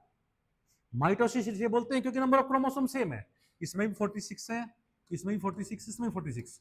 भाई पहली कंडीशन तो पूरी कर दी इसने, एक से दो सेल बन गई, same number of chromosome, mitosis division हो गया। पर इसमें साइज बिकम हाफ, साइज क्या बन गया बेटा, हाफ बन गया, और नंबर बिकम डबल, ये होता है क्लीवेज। फिर जो ये सेल है ये भी ऐसे डिवाइड करगी, दो से कितने बन गए, 4। अब इसमें भी क्या हुआ, cell size become half, number become double, 4 cell बन गई, 4 से कितनी बन गई, 8, और 8 से कितनी बन गई, 16। इस स्टेज का नाम होता है बेटा मोरुल्ला। क्या नाम होता है, मोरुल्ला स्टेज। मोरुल्ला का मतलब ही क्या होता है, सहतूत। जब सहतूत का हम जो फ्रूट खाते हैं ना, जो सहतूत में जो फ्रूट लगता है ऐसे ऐसे, तो जब इसका सेक्शन काटेंगे ऐसे हम, तो ऐसे देखेंगे इसके चारों तरफ ऐसे ये क्या बोलते हैं इसको हम, इनफ्लोरेसेंस से बनता है, पूरा एक फ्लावर से नहीं बनता। एक शहतूत के अंदर लगभग 200 एकरी फ्रूट होते हैं, ठीक है ना। तो जब ऐसे दिखाई देता है ये मोरुला स्टेज होगी, ये इसको मोरुला का मतलब रेफरेंस कर लो सहतूत। अब इसमें क्या होता है, एक सेंट्रल सेल, चारों तरफ की सेल ने ये घेर रखी हैं, ये मोरूला। और एग की मेम्ब्रेन कौन सी होती है, कोरोना रेडिटा, वो तो हट गई थी। दूसरे नंबर पे थिक लेयर कौन सी होती है, जोना पेलुसिडिया, ये जोना पेलुसिडिया मेम्ब्रेन है, जोना पेलुसिडिया। अब जो मैं बात बता रहा हूं ना, बिल्कुल ध्यान से देखनी है आपने। ये जोना पेलुसिडिया मेम्ब्रेन, चारों तरफ सेल, एक लेयर, ये दूसरी लेयर बन गई और ये तीसरी लेयर बन गई। इस स्टेज का नाम होता है मोरूला स्टेज। मोरूला के बाद बनेगा ब्लास्टुला। मोरूला के बाद क्या बनेगा, ब्लास्टुला। ये ध्यान से देख लीजिए आप भाई, जो ये मोरूला के बाद क्या बनता है, ब्लास्टुला बनता है। ये देखो, ये जो जोना पेलुसिडिया थी, जोना पेलुसिडिया जो एग के ऊपर कवरिंग थी, बाद में अब 1 से 2, 2 से 4, 4 से 8, 8 से 16, 16 से 32 सेल स्टेज बन गई। ये जोना पेलुसिडिया टूट जाएगी, देखो ये टूट गई यहां से। जोना पेलुसिडिया टूट जाने के बाद जो ये आउटर मोस्ट लेयर ना, ये वाली लेयर, ये लेयर बन जाएगी, इसका नाम होता है ट्रोपोएक्टोड्रम, ट्रोपोब्लास्ट। ट्रोपोएक्टोड्रम बोल दो इसको, या ट्रोपोब्लास्ट सेल बोल दो। ट्रोपोब्लास्ट बन गई, जोना पेलुसिडिया टूट गई। क्यों टूटी, क्योंकि जोना पेलुसिडिया होती ना तो माँ और बच्चे के बीच में कनेक्शन नहीं बन पाता, इंप्लांटेशन नहीं होता। इंप्लांटेशन होता है, डेवलपिंग जो एम्ब्रियो होता है वो मदर टिश्यू एंडोमेट्रियम टिश्यू के साथ अटैच हो जाना, वो नहीं बनता। इसलिए क्या हुआ, ये जोना पेलुसिडिया का टूटना जरूरी था, ये टूट गई।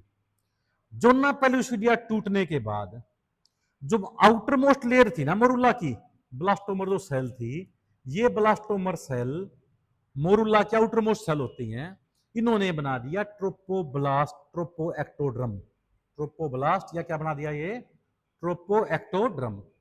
और ये जो नीचे वाली सेल थी ना, ये वाली, ये कोने में रेंज होगी, इस कोने में, इसका नाम होता है एम्ब्रियोनिक मास। क्या नाम होता है बेटा इसका, एम्ब्रियोनिक मास। अब आपने ये तो देखनी है बस, मोरूला ये ब्लास्टुला, जिसमें ये कोने में रेंज होगी सेल, जो आउटर मोस्ट लेयर थी वो तो बन गई ट्रोपोएक्टोड्रम या ट्रोपोब्लास्ट, ठीक है। और जो नीचे वाली थी, जो ये अंदर वाली सेल थी, ये कोने में रेंज होगी, इसका नाम होता है एम्ब्रियोनिक मास।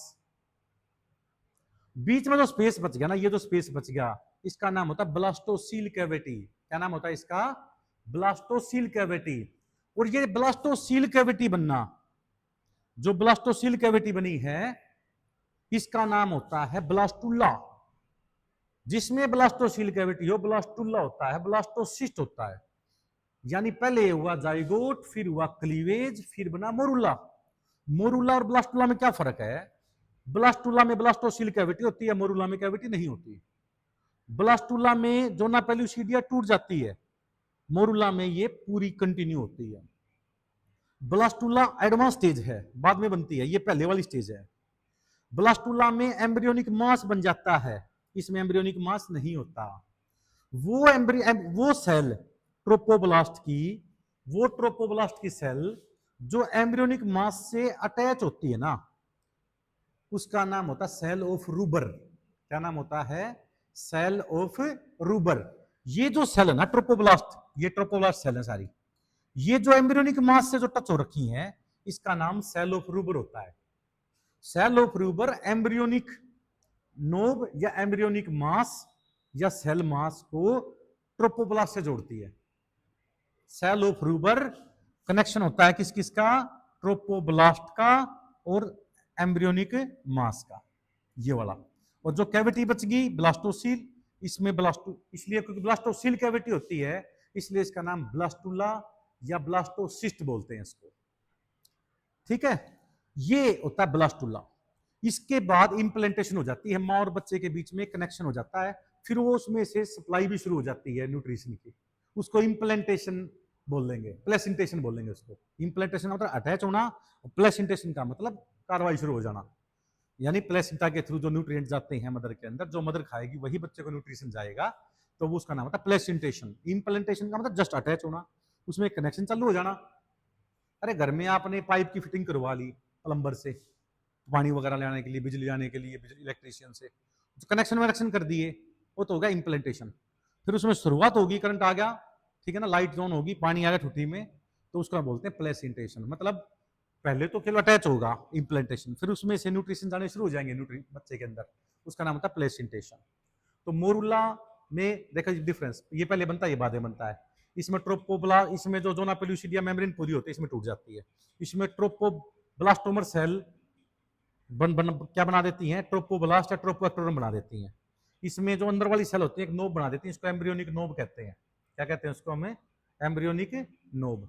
एम्ब्रियोनिक नोब का पीछे वाला जो सेल होती हैं जो ट्रोपोब्लास्ट से जुड़ती हैं, उसको सेल ऑफ रूबर बोलते हैं, इसमें नहीं होती वो, ठीक है ना। इस स्टेज में इंप्लांटेशन होती है, इसमें इंप्लांटेशन नहीं हो सकती, ठीक है। इसमें ब्लास्टोसिल कैविटी होती है, इसमें ब्लास्टोसिल कैविटी नहीं होती, क्लियर। इसमें एम्ब्रियोनिक नोब होती है, सेलमास होता है, इसमें नहीं होता। नेक्स्ट आता है भाई मोरुला ब्लास्टुला, पता लग गया, जाइगोट, मोरुला, और फिर बन गया ब्लास्टुला। अब बताऊंगा मैं बेटा, ये जो डायग्राम आपके एनसीईआरटी की बुक में थोड़ा सा साफ सा नहीं दिखा रखा है, ये इसको बोलते हैं हम, इसमें 4-5 हमने स्टेज दिखा रखी हैं। सबसे पहले तो ओवुलेशन, ओवरी, ओवरियन लिगामेंट है जो यूट्रस को जोड़े रखती है। ओवरी प्राइमरी सेक्स ऑर्गन है फीमेल के अंदर। 14वें दिन इसमें से अंडा बाहर निकलता है लुटिनाइजिंग हार्मोन की वजह से। ये एग बाहर निकला, फिम्ब्रिया जो रीजन है यहाँ से, और इसमें छोटा सा छेद होता है, ओस्टियोल बोलते हैं उसको, उसमें से एग बाहर निकल गया। और यहाँ से सप्रम जाते जाते 400 मिलियन सप्रम जाते हैं, बाकी सारे मरते रहते हैं, केवल 200 तक पहुंच पाते हैं। वो 200 सप्रम ने एग को घेर लिया चारों तरफ से, और एम्पुला रीजन के अंदर दोनों मेल और फीमेल गैमेट फ्यूज हो गए, जाइगोट बन गया भाई। अब ये जाइगोट बन के क्या बना, मोरुला बना। 2 सेल, 2 से 4, 4 से 8, 8 से 16, 16 से 32, ये मोरुला स्टेज होगी। फिर बन गया ब्लास्टुला, देखो जो ना पेल्यूसिडिया टूट गई, सेल में कैविटी बन गई, ब्लास्टोसिल कैविटी, और ये एम्ब्रियोनिक नोब बन गया, यहाँ पे एम्ब्रियोनिक नोब बन गया, और इंप्लांटेशन होगी, माँ और बच्चे के बीच में कनेक्शन इस्टेब्लिश हो गया, अटैचमेंट हो गया। कहाँ पे, एंडोमीट्रियम टिश्यू में। पेरीमीट्रियम, मायोमीट्रियम, अंदर वाला होता है एंडोमीट्रियम। एंडोमीट्रियम टिश्यू ही ब्लड की फॉर्म में बाहर आ जाता है बाद में, इसको कहते हैं ब्लीडिंग मेंस्ट्रुएशन फेज। ये यहाँ पे जाके इंदर जाकर अरेंज हो गया प्लेसेंटेशन। जैसे ही प्लेसेंटेशन हुआ बेटा 7 दिन लगते हैं इसको यहाँ तक आने में, इसलिए ह्यूमन एग के अंदर इतना ही योग होता है कि 7 दिन तक काम चल जाए। यदि इम्प्लांटेशन नहीं हुआ तो वो मर जाएगा वो, क्योंकि एलेसिथियल बोलते हैं वैसे तो ह्यूमन फीमेल एग को, एलेसिथियल, एलेसिथियल मींस योग नहीं होता, पर योग होता है, माइक्रोलेसिथियल नाम होना चाहिए इसका, क्योंकि माइक्रो थोड़ा बहुत योग होता है, ताकि एक सेल से 32 सेल तक जब बने तब तक काम चलता रहे, नहीं तो एनर्जी कहां से आएगी सेल डिवाइड होने में। फिर यहां से निकलता है बेटा HCG hormone, human chorionic gonadotrophin hormone. वैसे हम तो लिख देते हैं HCG, सही मायने में ऐसे लिखा जाता है H small h CG, small h लिखते हैं, ह्यूमन कोरियोनिक गोनेडोट्रोफिन हार्मोन। बेटे यदि 7 दिन बाद माँ और बच्चे के बीच में कनेक्शन हो गया ना, तो एक्सेस HCG हार्मोन यूरिन के थ्रू बाहर निकलने लग जाता है। अब बताऊंगा मैं, HCG हार्मोन LH का ही काम करता है, क्योंकि प्रेगनेंसी होगी तो प्रोजेस्टेरोन हार्मोन क्या करेगा, LH को और FH को रोकेगा ना, इसलिए LH का काम तो कोई तो करने वाला चाहिए ना, ये वो HCG हार्मोन करता है। HCG हार्मोन किसको मेंटेन करता है, कॉर्पस लुटियम को मेंटेन करता है, कॉर्पस लुटियम से प्रोजेस्टेरोन निकलेगा। तो HCG हार्मोन जो होता है ना भाई, ह्यूमन कोरियोनिक गोनेडोट्रोफिन जो हार्मोन है, ये हार्मोन यूरिन के थ्रू बाहर निकलने लग जाता है। आजकल जो स्ट्रिप आती है ना एक्वा प्रेगनेंसी टेस्ट की, उस स्ट्रिप का नाम HCG स्ट्रिप है। पहले तो क्या होता, ब्लड सैंपल से, अल्ट्रासाउंड से पता लगाया थे प्रेगनेंसी होगी या नहीं होगी। आजकल तो क्या करते हैं, स्ट्रिप आती है, जैसे यूरिन का सैंपल डालोगे ना, तो एक निशान आ जाए तो स्ट्रिप ठीक है, 2 निशान आ जाए तो प्रेगनेंसी पॉजिटिव है, और एक भी निशान ना आए तो स्ट्रिप डेट एक्सपायर लेकर आ रहे हैं। With in fraction of second आप प्रेगनेंसी को टेस्ट कर सकते हैं। 8-10 रुपए की ये HCG स्ट्रिप आती है, ह्यूमन कोरियोनिक गोनाडोट्रोफिन नाम की स्ट्रिप है ये 7 दिन बाद प्लेसेंटा से निकलती है। प्लेसेंटा से में भी कौन सी पोर्शन से, ट्रोपोएक्टोड्रम जो लेयर थी ना, ये जो लेयर थी, ये वाली ऊपर वाली, ये वाली, इससे निकलता है HCG। यानी प्लेसेंटा एक टेम्परेरी ग्लैंड हो गया। और प्लेसेंटा में भी कौन सा पोर्शन, ट्रोपोएक्टोड्रम, क्या नाम हो गया इसका, ट्रोपोएक्टोड्रम। HCG hormone, human chorionic gonadotrophin, ठीक है ना बेटा, जो जो ये HCG हार्मोन निकलेगा ना, ये ल्यूटिनाइजिंग हार्मोन की तरह ही काम करता है, ठीक है। ये कॉर्पस लुटियम को मेंटेन करता है, also secrete chorionic layer, also secreted by chorionic layer, क्योंकि आगे जाके ह्यूमन प्लेसेंटा जो बनता है ना बेटा, कोरियोन का प्लेसेंटा बनता है। ह्यूमन प्लेसेंटा किसका बनता है? कोरियोनिक प्लेसेंटा बनता है, क्योंकि ह्यूमन प्लेसेंटा कोरियोन लेयर का बनता है। It stimulate corpus luteum to secrete progesterone, ठीक है। इसलिए जो कॉर्पस लुटियम से प्रोजेस्टेरोन निकलेगा उसको प्रेगनेंसी मेंटेनिंग हार्मोन कहेंगे। और एंडोमेट्रियम टिश्यू ऑफ यूट्रस को मेंटेन करता है ये, ताकि इंप्लांटेशन प्रॉपर रहे। आगे मेंस्ट्रुएशन साइकिल को रोक देता है, क्योंकि एफएसएच एलएच हार्मोन को नहीं निकले देता ये। और मुकस सिक्रेशन बढ़ाता है सर्वाइक्स रीजन के अंदर, जो कि प्रोटेक्टिव प्लग का काम करता है ड्यूरिंग प्रेगनेंसी। उसी तरह माँ और बच्चे के बीच में जो ये कनेक्शन बन गया बेटा प्लेसेंटा, माँ और बच्चे के बीच में जो ये देखो, ये था ट्रोपोएक्टोड्रम, ये वाला, ये है ट्रोपोएक्टोड्रम, ये निकालता है बेटा एचसीजी हार्मोन, ठीक है। ये रहा एचसीजी हार्मोन, ये देखो इंप्लांटेशन हो गई है प्रॉपर। अब देखिए ध्यान से, एचसीजी हार्मोन ट्रोपोब्लास्ट सेल से निकलते हैं, ठीक है ना। और ये क्या किसको मेंटेन करेगा? ये एलएच का काम ले लेता है, क्योंकि LH hormone luteinising hormone FSH hormone की कम हो जाती है सिक्रेशन यहां से, और ये कॉर्पस लुटियम को मेंटेन करता है ताकि प्रोजेस्टेरोन निकले। और प्रोजेस्टेरोन क्या करता है भाई? एंडोमेट्रियम टिश्यू ऑफ यूट्रस को मेंटेन करता है ताकि इंप्लांटेशन प्रॉपर रहे, प्रेगनेंसी प्रॉपर रहे, prevent menstruation. Progesterone also cause increase secretion of mucus, जो कि प्रोटेक्टिव प्लग का काम करता है। अब देखिए ध्यान से, पहले 56 दिन यानी पहले 2 महीने की जो प्रेगनेंसी होती है बेटा, उसको हम एम्ब्रियो कहते हैं। क्या कहते हैं उसको? हमें एम्ब्रियो। और 2 महीने से 9 मंथ तक का समय का नाम होता है फ्यूटस। और अब पहले जाइगोट बना था, फिर बेटा बना था क्लीवेज हुआ था, फिर मोरूला बना था, फिर ब्लास्टुला बना था, फिर ये हार्मोन सीक्रेट होने शुरू हो गए। अब बनेगा बेटा गैस्ट्रूला, यानी गैस्ट्रुलेशन, 3 लेयर बनना, एक्टोड्रम, मीजोड्रम और एंडोड्रम। हम क्योंकि ट्रिप्लोब्लास्टिक है ना, तो ये बनेगा, देखो ध्यान से, ये है ब्लास्टुला, ये ब्लास्टोसिल कैविटी होगी बेटा इसके अंदर। थोड़ा सा बड़ा कर लेते हैं इसको, दिक्कत नहीं आएगी आपको। अब मैं पढ़ाऊंगा गैस्ट्रुलेशन। ये ब्लास्टुला है बेटा, ये ब्लास्टोसिल कैविटी है, ये एम्ब्रियोनिक नोब है, इनर सेल मास बोलते हैं। ये ट्रोपोएक्टोड्रम सेल होगी, ट्रोपोएक्टोड्रम, ट्रोपोब्लास्ट भी बोलते हैं। इसमें से एचसीजी हार्मोन निकलता है, जिसको प्रेगनेंसी टेस्ट करने के लिए यूज किया जाता है। एचसीजी हार्मोन एलएच का ही काम करता है, कॉर्पस लुटियम को मेंटेन करता है, ताकि कॉर्पस लुटियम से प्रोजेस्टेरोन हार्मोन निकलता रहे। और प्रोजेस्टेरोन हार्मोन 3 काम करता है, एलएच और एफएसएच को निकलने से बंद करेगा, आगे मेंस्ट्रुएशन को रोकेगा, एंडोमेट्रियम टिश्यू को थिकनेस बढ़ाएगा, और मुकस मैटर बनाएगा सर्वाइक्स और वेजिनल ट्रैक्ट के अंदर। नेक्स्ट आता है भाई ये तो सेल, इनर सेल मास है ना बेटे, ये 2 लेयर में रेंज हो जाते हैं, एक तो लॉन्गिट्यूडनल, एक ओरिजेंटल। ये तो ओरिजेंटल बन गई, ये लॉन्गिट्यूडनल बन गई बेटा। ये इनर सेल मास 2 लेयर में रेंज हो गए, कुछ सेल ऊपर वाली तो बन गई लॉन्गिट्यूडनल और कुछ बन गई हॉरिजॉन्टल। जो लॉन्गिट्यूडनल बनी इसका नाम होता है इपीब्लास्ट, और जो हॉरिजॉन्टल बनी इसका नाम होता है हाइपोब्लास्ट। याद हो गया? इपीब्लास्ट और हाइपोब्लास्ट। अब आ जाओ आगे बेटे, ये इपीब्लास्ट जो थी ना, ये इपीब्लास्ट, ये सेल डिवाइड होके एक ऊपर लेयर बना दी इसने, इसका नाम होता है एमनियोजेनिक सेल्स। क्या नाम होता है इसका? इनर सेल मास ने 2 लेयर में डिवाइड हो गया, एक तो हो गया इपीब्लास्ट, नीचे वाला हो गया हाइपोब्लास्ट। इपीब्लास्ट के ऊपर एमनियोजेनिक सेल बन गई, और हाइपोब्लास्ट जो थी ना, वो धीरे धीरे डिवाइड करके नीचे की साइड में और वापस मिल गई। यानी हाइपोब्लास्ट ने तो बना दी एंडोड्रम। सही मायने में बात करें तो हाइपोब्लास्ट का दूसरा नाम क्या हो गया? एंडोड्रम।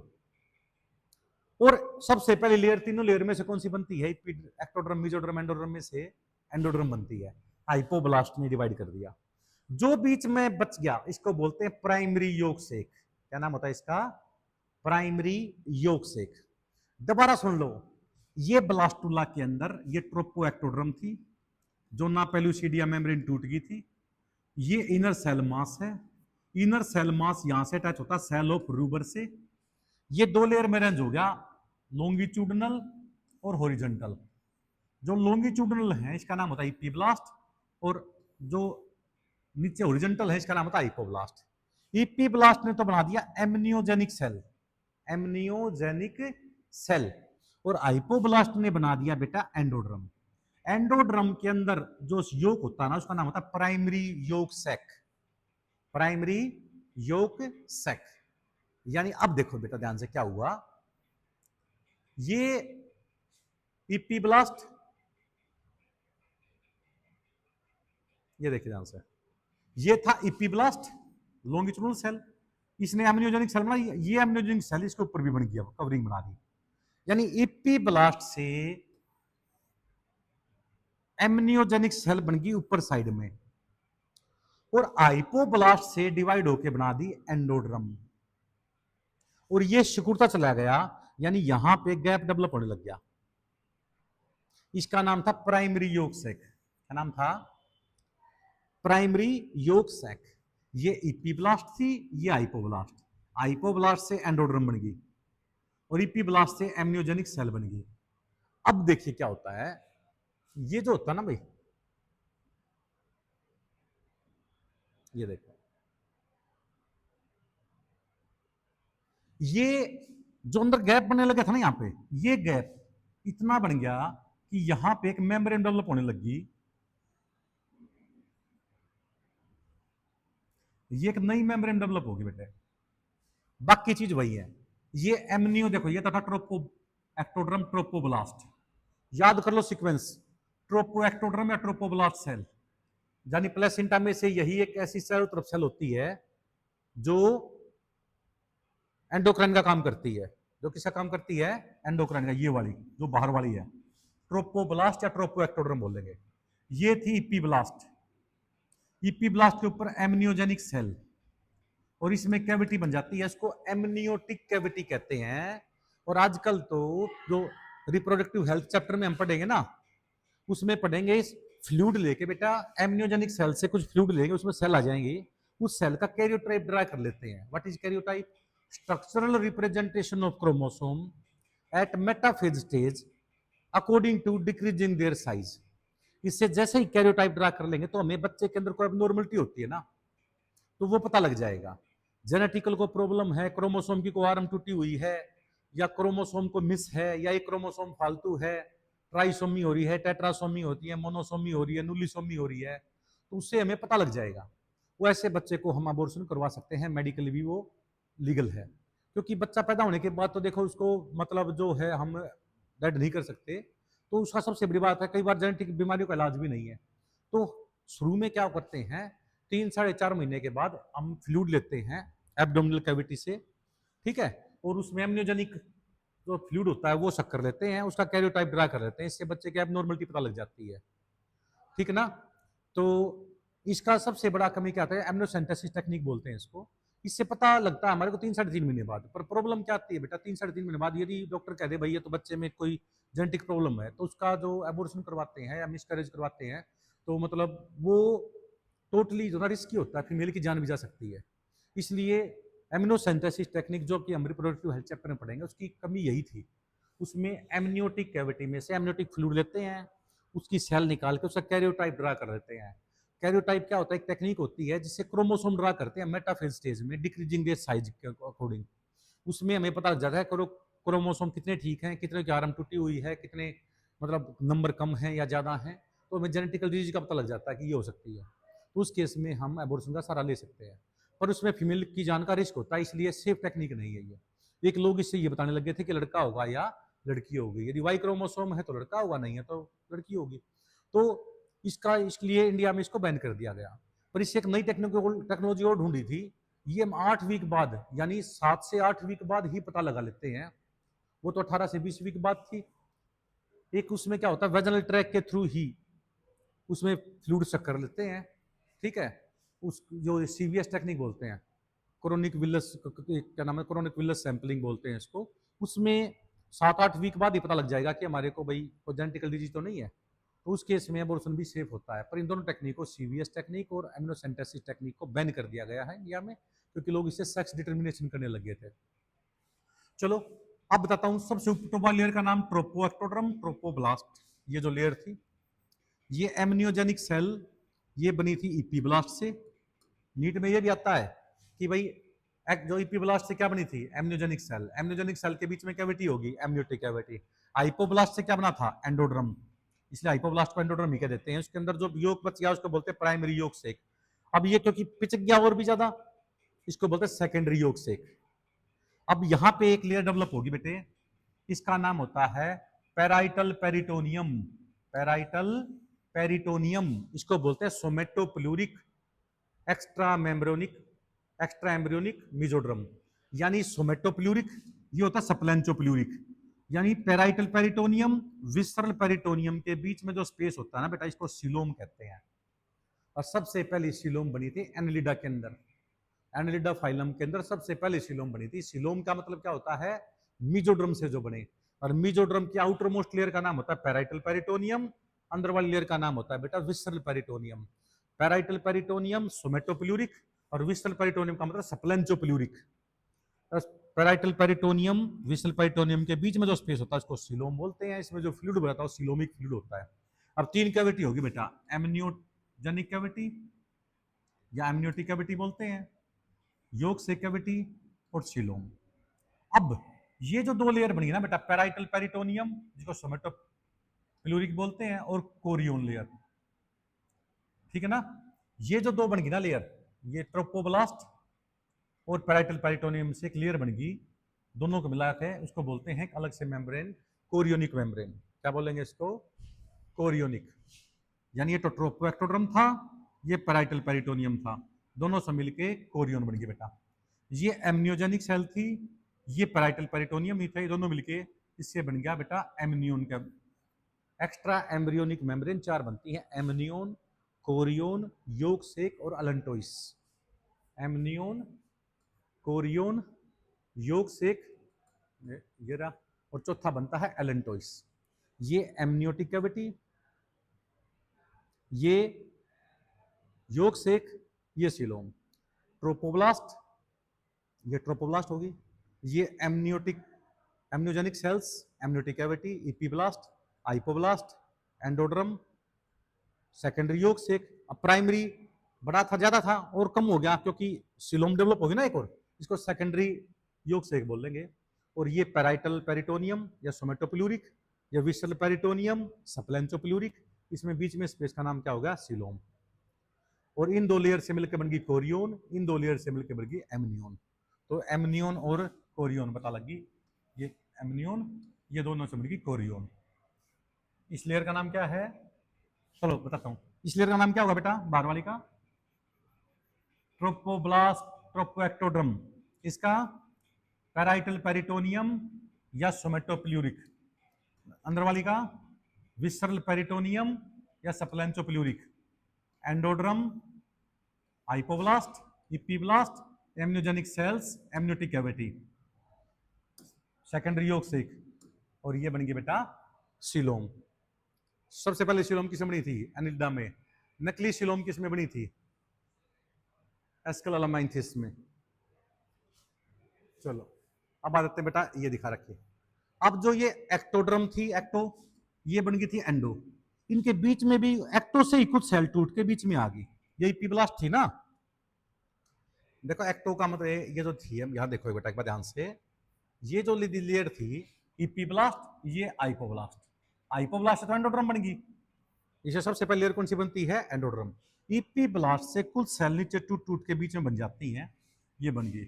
इपीब्लास्ट से दो सेल बन गई, इसका नाम होता है एक्टोड्रम, बीच वाले का नाम मिजोड्रम, नीचे वाले का नाम एंडोड्रम। तीन लेयर बन गई बेटा एक्टो मिजो और एंडो। अब जो ये एक्टो बनी है ना ये एक्टो ये मिजो ये एंडो, एक्टो मिजो और एंडो। एक्टोड्रम से बनता है स्किन और नर्वस सिस्टम, याद रख लो कॉमन सा है बाकी बताएंगे आगे। स्किन और नर्वस सिस्टम। एंडोड्रम से बनता है डाइजेस्टिव सिस्टम। बाकी जितने भी सिस्टम है ना हमारी बॉडी के अंदर skeletal system muscular system excretory system ये सारे के सारे बनते हैं बेटा मिजोड्रम से, ठीक है ना। सर्कुलेटरी सिस्टम ये सारे के सारे हमारे मिजोड्रम से बनते हैं। तो ये तो हो गया एक्टो। एक्टो और मीजो दोनों किससे बनती हैं? इपीब्लास्ट से। किससे बनती हैं? इपीब्लास्ट। और एंडोड्रम किससे बनती है? आइपोब्लास्ट से। तो ये 3 लेयर बन जाती हैं। 3 लेयर बनना क्या बोलते हैं? गैस्ट्रूला या गैस्ट्रूलेशन बोलते हैं। और उसके बाद मैंने 4 मेम्ब्रेन बनती दिखा रखी है आपको।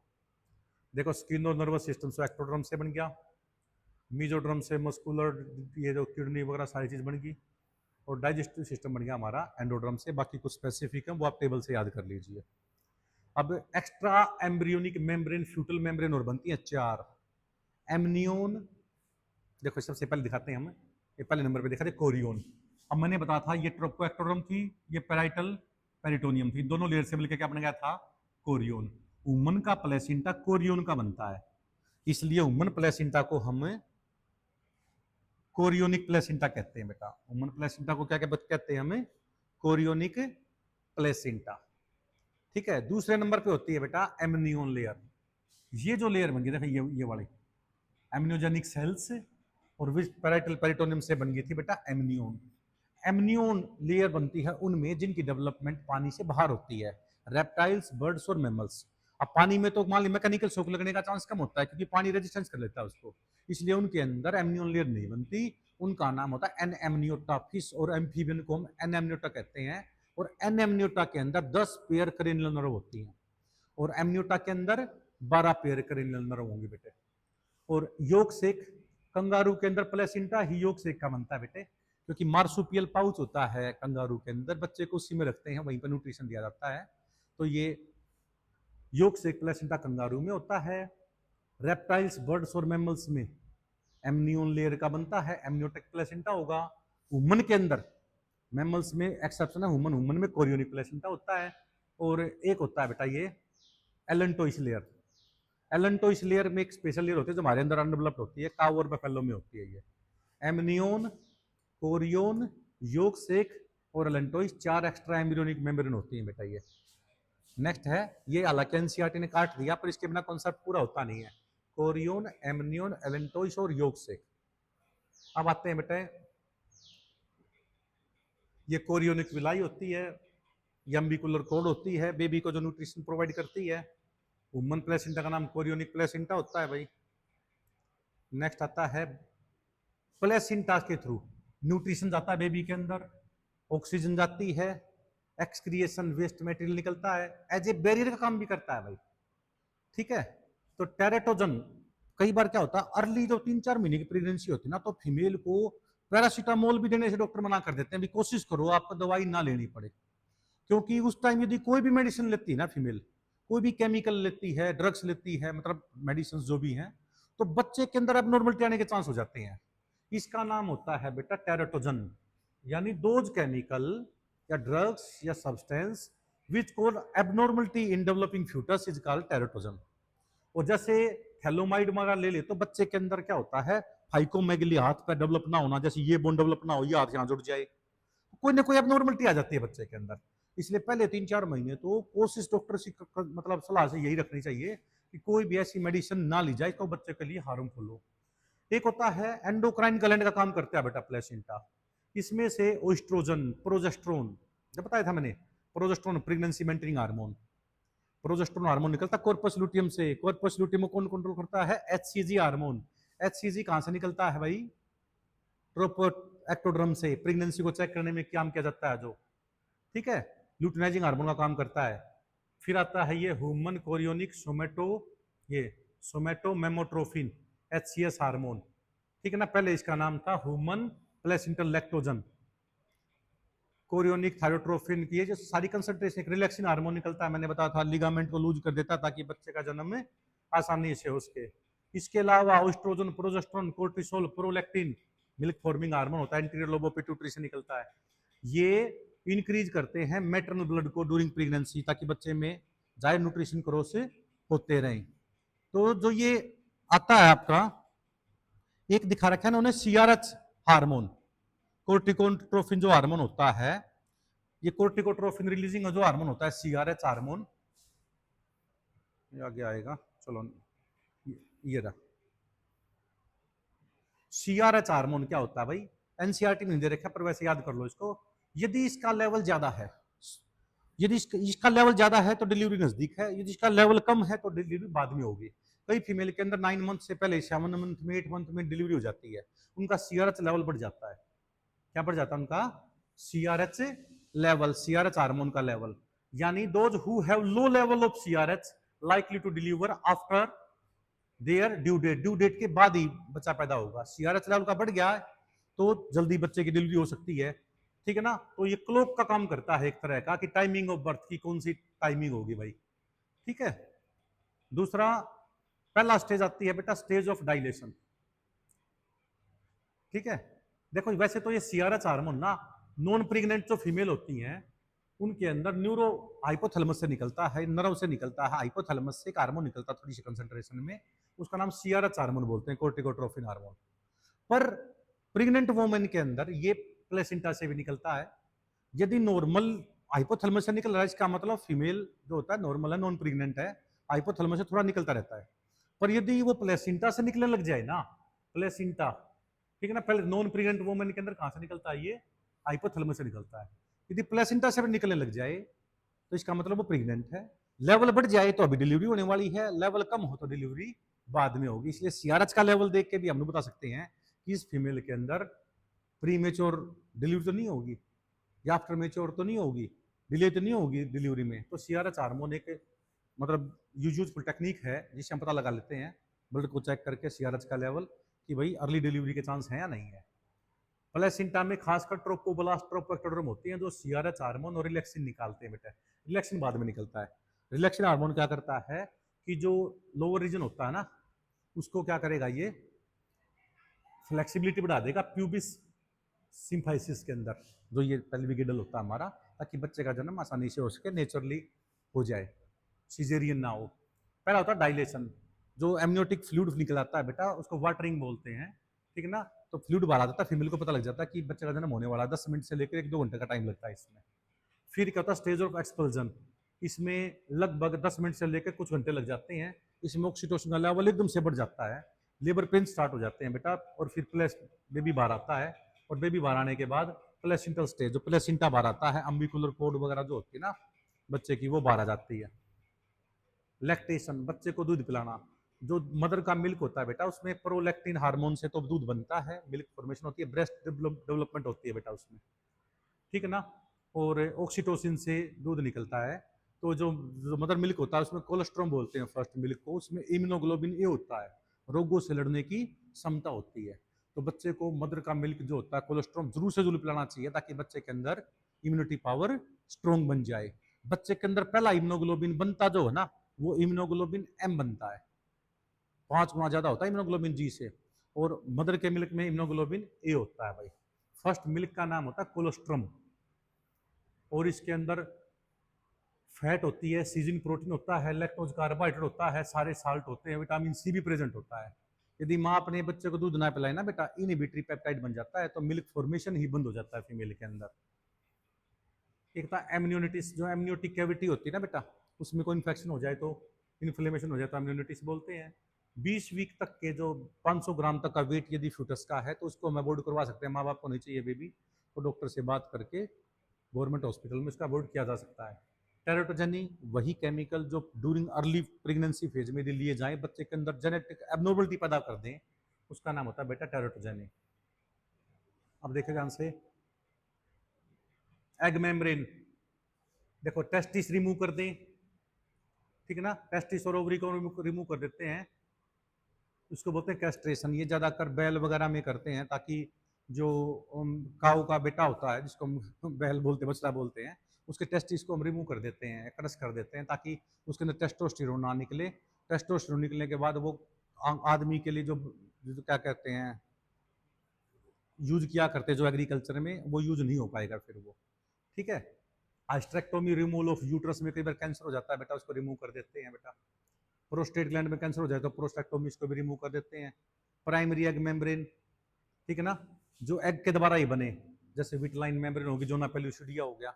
सेकेंडरी में आती है कोरोना रेडिएटा, और मुर्गी के अंडे में तो तीसरा सेल बन जाता है व्हाइट रंग का, जो मुर्गी के अंडे के ऊपर होते हैं सेल, वो टर्सरी एग मेम्ब्रेन होती है, ओविडक्ट से बनता है भैया। योग बहुत कम हो तो माइक्रोलेसिथियल बोलते हैं उसको। ठीक है, चलो ये तो हो गया। थोड़ा और ज्यादा योग हो तो बोलेंगे मिजोलेसिथियल, फ्रॉग में, लंग फिश में, टोड में होता है। उससे भी ज्यादा हो तो मैक्रोलेसिथियल। योग यदि एंड एंड पे हो, योग यदि एंड एंड पे हो, देखो टीलोलेसिथियल का मतलब एंड एंड पे योग हो, और सेंट्रोलेसिथियल का मतलब केवल बीच बीच में योग हो, एग ऑफ इंसेक्ट। तो जो टीम इंपॉर्टेंट है वो बताता हूं मैं आपको। एक आता है भाई, ये ध्यान से देखो, अरे कहाँ गया यार ये देखो, डिटर्मिनेट या मोजाइक क्लीवेज। बेटा एनालिडा होता है, एनालिडा का एग्जांपल है अर्थवॉर्म। ट्रू सिलोम होती है, इसमें ट्रू सिगमेंटेशन होती है। इसमें क्या करो आप, जब इसका एम्ब्रियो जो जाइगोट, जाइगोट के बाद मोरूला बनता है ना, सभी में ये बनता है मोरूला, ब्लास्टूला। ब्लास्टूला में से 2 सेल निकाल लो, कोई भी 2 सेल निकाल लो। आप देखोगे कि उन 2 सेल का पहले से भाग्य फिक्स था। उन सेल को क्या बनाना था, मान लीजिए अर्थवॉर्म के अंदर 10 सेगमेंट गायब हो गए, इसका मतलब उन 2 सेगमेंट ने क्या बनाने थे, बाद में 10 सेगमेंट बनाने थे। फिर अगली बार आपने क्या किया, दूसरी 2 सेल निकाल ली, उससे मान लीजिए अर्थवॉर्म के अंदर हेड रीजन नहीं बना, इसका मतलब वो पर्टिकुलर सेल ने क्या बनाना था, हेड। यानी भाग्य पहले से ही फिक्स है। हमारे अंदर तो क्या होता है, ब्लास्टुला में से 2-4 सेल निकालो कोई फर्क नहीं पड़ेगा वुमन के अंदर, क्योंकि इसके अंदर भाग्य पहले से ही फिक्स है। डिटरमिनेट क्लीवेज बोलते हैं, हर cleavage is completely embryo is formed only if all the blastomere remains together. एक भी ब्लास्टोमर गायब होगा ना तो कोई ना कोई पोर्शन गायब हो जाएगा, बनेगा नहीं इसके अंदर।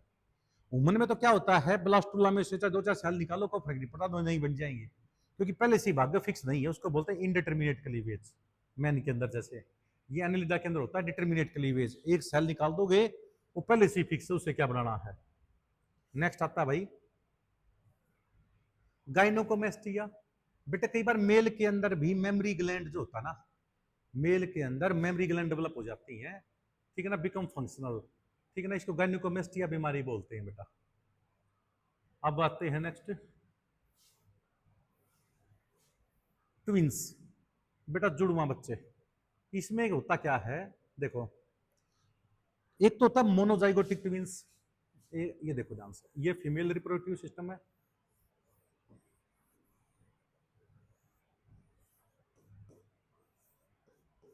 एक एग तो यहां से निकलता है, अगली बार 28 दिन बाद यहां से निकलेगा, टोटल एक साल में 13 एग निकलते हैं ह्यूमन फीमेल के अंदर। पूरी लाइफ में 416 से 420 एग निकल पाते हैं, फिर एक साल में 13 हो गए, 13 साल में मान ली स्टार्टिंग हुए तो 45 साल तक मल्टीप्लाई करके देख लो आप, तो 416 से 420 ही एग निकलते हैं भाई। अब क्या होता है, मान लीजिए गलती से ये एग निकल आया और ये फर्टिलाइज बन गया, जाइगोट बन गया एम्पुला में। फैलोपियन ट्यूब के अंदर फर्टिलाइजेशन होता है, फर्टिलाइजेशन पानी में हो तो एक्सटर्नल फर्टिलाइजेशन, मेल अपने गैमीट डाल दे, फीमेल अपने गैमीट डाल दे, दोनों फ्यूज हो जाए। मेंढक के केस में जैसे होता है, हमारे अंदर तो इनर बॉडी के अंदर होता है, बॉडी के अंदर भी कहां पे, फैलोपियन ट्यूब में होता है। इसको इंटरनल फर्टिलाइजेशन कहते हैं बेटा, क्या कहते हैं इसको, इंटरनल फर्टिलाइजेशन। अब जो ये जाइगोट बनाना, ये जाइगोट एक से 2 सेल जब बनी, क्लीवेज हुआ, ये दोनों सेल बेटा अलग अलग होगी, गलती से किसी भी फैक्टर की वजह से 2 सेल अलग अलग हो गए, तो अब ये 2 ब्लास्टुला बनेंगे, क्योंकि इंडिटरमिनेट क्लीवेज है। 2 मुरुला बनेंगे, 2 ब्लास्टुला बनेंगे, 2 गैस्ट्रुला, एक तो यहां पे अटैच हो जाएगा, एक थोड़ा यहां पे अटैच हो जाएगा इस साइड में, तो दोनों एक ही जाइगोट से बने ना, इसको बोलते हैं मोनोजाइगोटिक ट्विंस। बिल्कुल सेम एमएचसी जीन मिलेंगे, इनके सेम सारे जीन मिलेंगे, जीनोटाइपिकली बिल्कुल सिमिलर होंगे, दोनों लड़के बनेंगे या दोनों लड़की बनेंगी, क्योंकि इसको बोलते हैं monozygotic twins. Monozygotic twins identical होते हैं बेटा जेनेटिकली, या दोनों लड़के बनेंगे या दोनों लड़की बनेंगी। पर कई बार ऐसा भी देखने को मिला है कि लड़का होगा एक लड़की होगी। वो क्यों होता है बेटे, एक से ज्यादा एग निकले जाए, एक की बजाय 2 एग निकल गए, दोनों फर्टिलाइज करके, जाइगोट तो दोनों अलग अलग बने ना, या हो इसका एक एग यहां से निकला है, एक एग गलती से यहां से निकला है, एक यहां से इंप्लांटेशन हो जाएगी यहाँ पे, ये दोनों लड़के भी होंगे या दोनों लड़की, या दोनों एक लड़का एक लड़की भी हो सकते हैं। इनका कोई पक्का नहीं, एक दोनों लड़के होंगे या लड़की होंगी, और कई बार दोनों लड़के हो गए। अब हमें कैसे पता लगेगा कि वो मोनोजाइगोटिक है, क्योंकि जब उनका जीन चेक करेंगे ना, शक्ल थोड़ी बहुत डिफरेंट मिलेगी, एक ही टाइम पे पैदा हो रखे हालांकि, पर वो क्या है, डाइजाइगोटिक ट्विंस है, वो तो माँ बाप तो सेम है, पर दोनों अलग अलग जाइगोट से बने हैं, इसका नाम होता है डाइजाइगोटिक ट्विंस। इसमें दोनों लड़के भी हो सकते हैं, दोनों लड़की भी हो सकते हैं, एक लड़का एक लड़की भी हो सकते हैं, डाइजाइगोटिक ट्विंस। और कई बार ऐसा होता है बेटे, कि ये जो जुड़ जाना, ये बिल्कुल नजदीक नजदीक इम्प्लांटेशन हो जाए इनका, नजदीक नजदीक इम्प्लांटेशन। अब नजदीक नजदीक इम्प्लांटेशन होने से क्या होता है कि कुछ एरिया उन बच्चों का जुड़ा रह जाता है, जैसे हाथ जुड़ गए, पैर जुड़ गए, सिर जुड़ गया, उसका नाम होता है साइमेज ट्विंस, यूनाइटेड ट्विंस, जुड़े हुए होते हैं। जैसे एंग और चैंग थे भाई, ठीक है ना, थाईलैंड में पैदा हुए थे ये एंग और चैंग, नेट पे डाल के देख सकते हैं, उनकी फोटो भी दिखा रखी है इनकी, बाद में मैरिज भी हुई, काफी पॉपुलर हुए, लोग देखने आया करते हैं इनको। तो साइमेज ट्विंस, ठीक है ना, वो होते हैं। वैसे तो नॉर्मली क्या होता है, मोनोजाइगोटिक ट्विंस ही साइमेज ट्विंस होते हैं, क्योंकि दो सेल अलग अलग पूरी तरह नहीं हो पाई, थोड़ी ही होगी और वो दोनों जाके अटैच होगी नजदीक। इसलिए 99% जितने भी वो बोलते हैं ना साइमेज जुड़े हुए जो बच्चे होते हैं, कोज्वाइंटेड जो होते हैं, वो मोनोजाइगोटिक ट्विंस होते हैं। पर फरी मार्टिन एक ऐसा सेक्सुअली अनडेवलप्ड फीमेल पैदा हुई जो मेल के साथ जुड़ी हुई थी। इसका मतलब मेल के साथ जुड़ गई तो इसका मतलब मोनोजाइगोटिक ट्विंस नहीं है। डाइजाइगोटिक ट्विंस भी नजदीक नजदीक जुड़ जाएं तो वो को ज्वाइंट बन सकते हैं, साइमेज बन सकते हैं वो। तो ये है। दूसरा कुछ कुछ काम की बातें हैं जो हम बताते रहेंगे यहाँ पे एडिशनल इंफॉर्मेशन में। वैसे बच्चे के अंदर 3 मेम्ब्रेन होती हैं, मदर के अंदर भी 3 मेम्ब्रेन होती हैं, एंडोथीलियम, कनेक्टिव टिश्यू, ट्रोपोब्लास्ट। उसी तरह endothelium, connective tissue, uterine epithelium, ये 6 के 6 मेम्ब्रेन होना, तो इसको बोलते हैं एपिथेलियोकोरियल प्लेसेंटा, और एस और पिग में होता है ये। पहली, दूसरी, तीसरी हो, चौथी नहीं हो, चौथी होती है यूट्राइन एपिथेलियम, पांचवी भी है, छठी भी है। ये बफेलो और कैमल, सिप और गोट के अंदर होती है, काऊ के अंदर। इसका नाम होता है सिंडेस्मोकोरियल प्लेसेंटा। पहली, दूसरी, तीसरी, छठी हो, चौथी, पांचवी नहीं हो, डॉग, कैट, लायन, फॉक्स और बियर में होती है एंडोथीलियोकोरियल प्लेसेंटा। अपने नॉलेज के लिए है, वुमन के लिए केवल ये याद कर लो आप, हीमोकोरियल प्लेसेंटा, इसमें केवल पहली, दूसरी, तीसरी, यानी फ्यूटल मेम्ब्रेन तो प्रेजेंट है, मदर की मेम्ब्रेन एक भी प्रेजेंट नहीं है। ये मैन के अंदर होती है, ल्यूमर के अंदर होती है, मैन एप जो होते हैं। और रैबिट और रैट के अंदर तो हीमो एंडोथीलियल प्लेसेंटा होता है, केवल एक मेम्ब्रेन होती है, दूसरी, तीसरी, चौथी, पांचवी, छठी सारी गायब हो जाती हैं। तो ये प्लेसेंटा है भाई, ठीक है ना। प्लेसेंटा जो फॉर्मेशन बनती है उसके अनुसार, अकॉर्डिंग टू हिस्टोलॉजी। और एक आता भाई, देखो ध्यान से, ये रहा, वुमन के अंदर जो एग होता है, लार्जेस्ट सेल होती है वुमन के अंदर, तो वुमन फीमेल के अंदर। और एक बैकुलम, जैसे बैट, चमगादड़ के अंदर, रेट के अंदर, डॉग के अंदर, वार्ल जो क्या नाम, व्हेल्स के अंदर, जो मेल जेनेटिक ऑर्गन होता है पेनिस, ठीक है ना, उसके अंदर क्या होता है, बोन प्रेजेंट होती है भाई, बैकुलम बोलते हैं। वुमन के अंदर बोन प्रेजेंट नहीं होती। तो ये आपको बेटे याद करनी पड़ेगी, और बार बार तभी बात बनेगी जब आप मोर ज्यादा से ज्यादा प्रैक्टिस करोगे। और हार्मोनल कंट्रोल की अपनी एक वैल्यू होती है, ठीक है। जैसे ये हार्मोनल कंट्रोल बता दिया मैंने आपको, luteinizing hormone, FSH hormone, oestrogen, progesterone, इसको आपको बार बार रिपीट करना पड़ेगा बेटा। Thank you.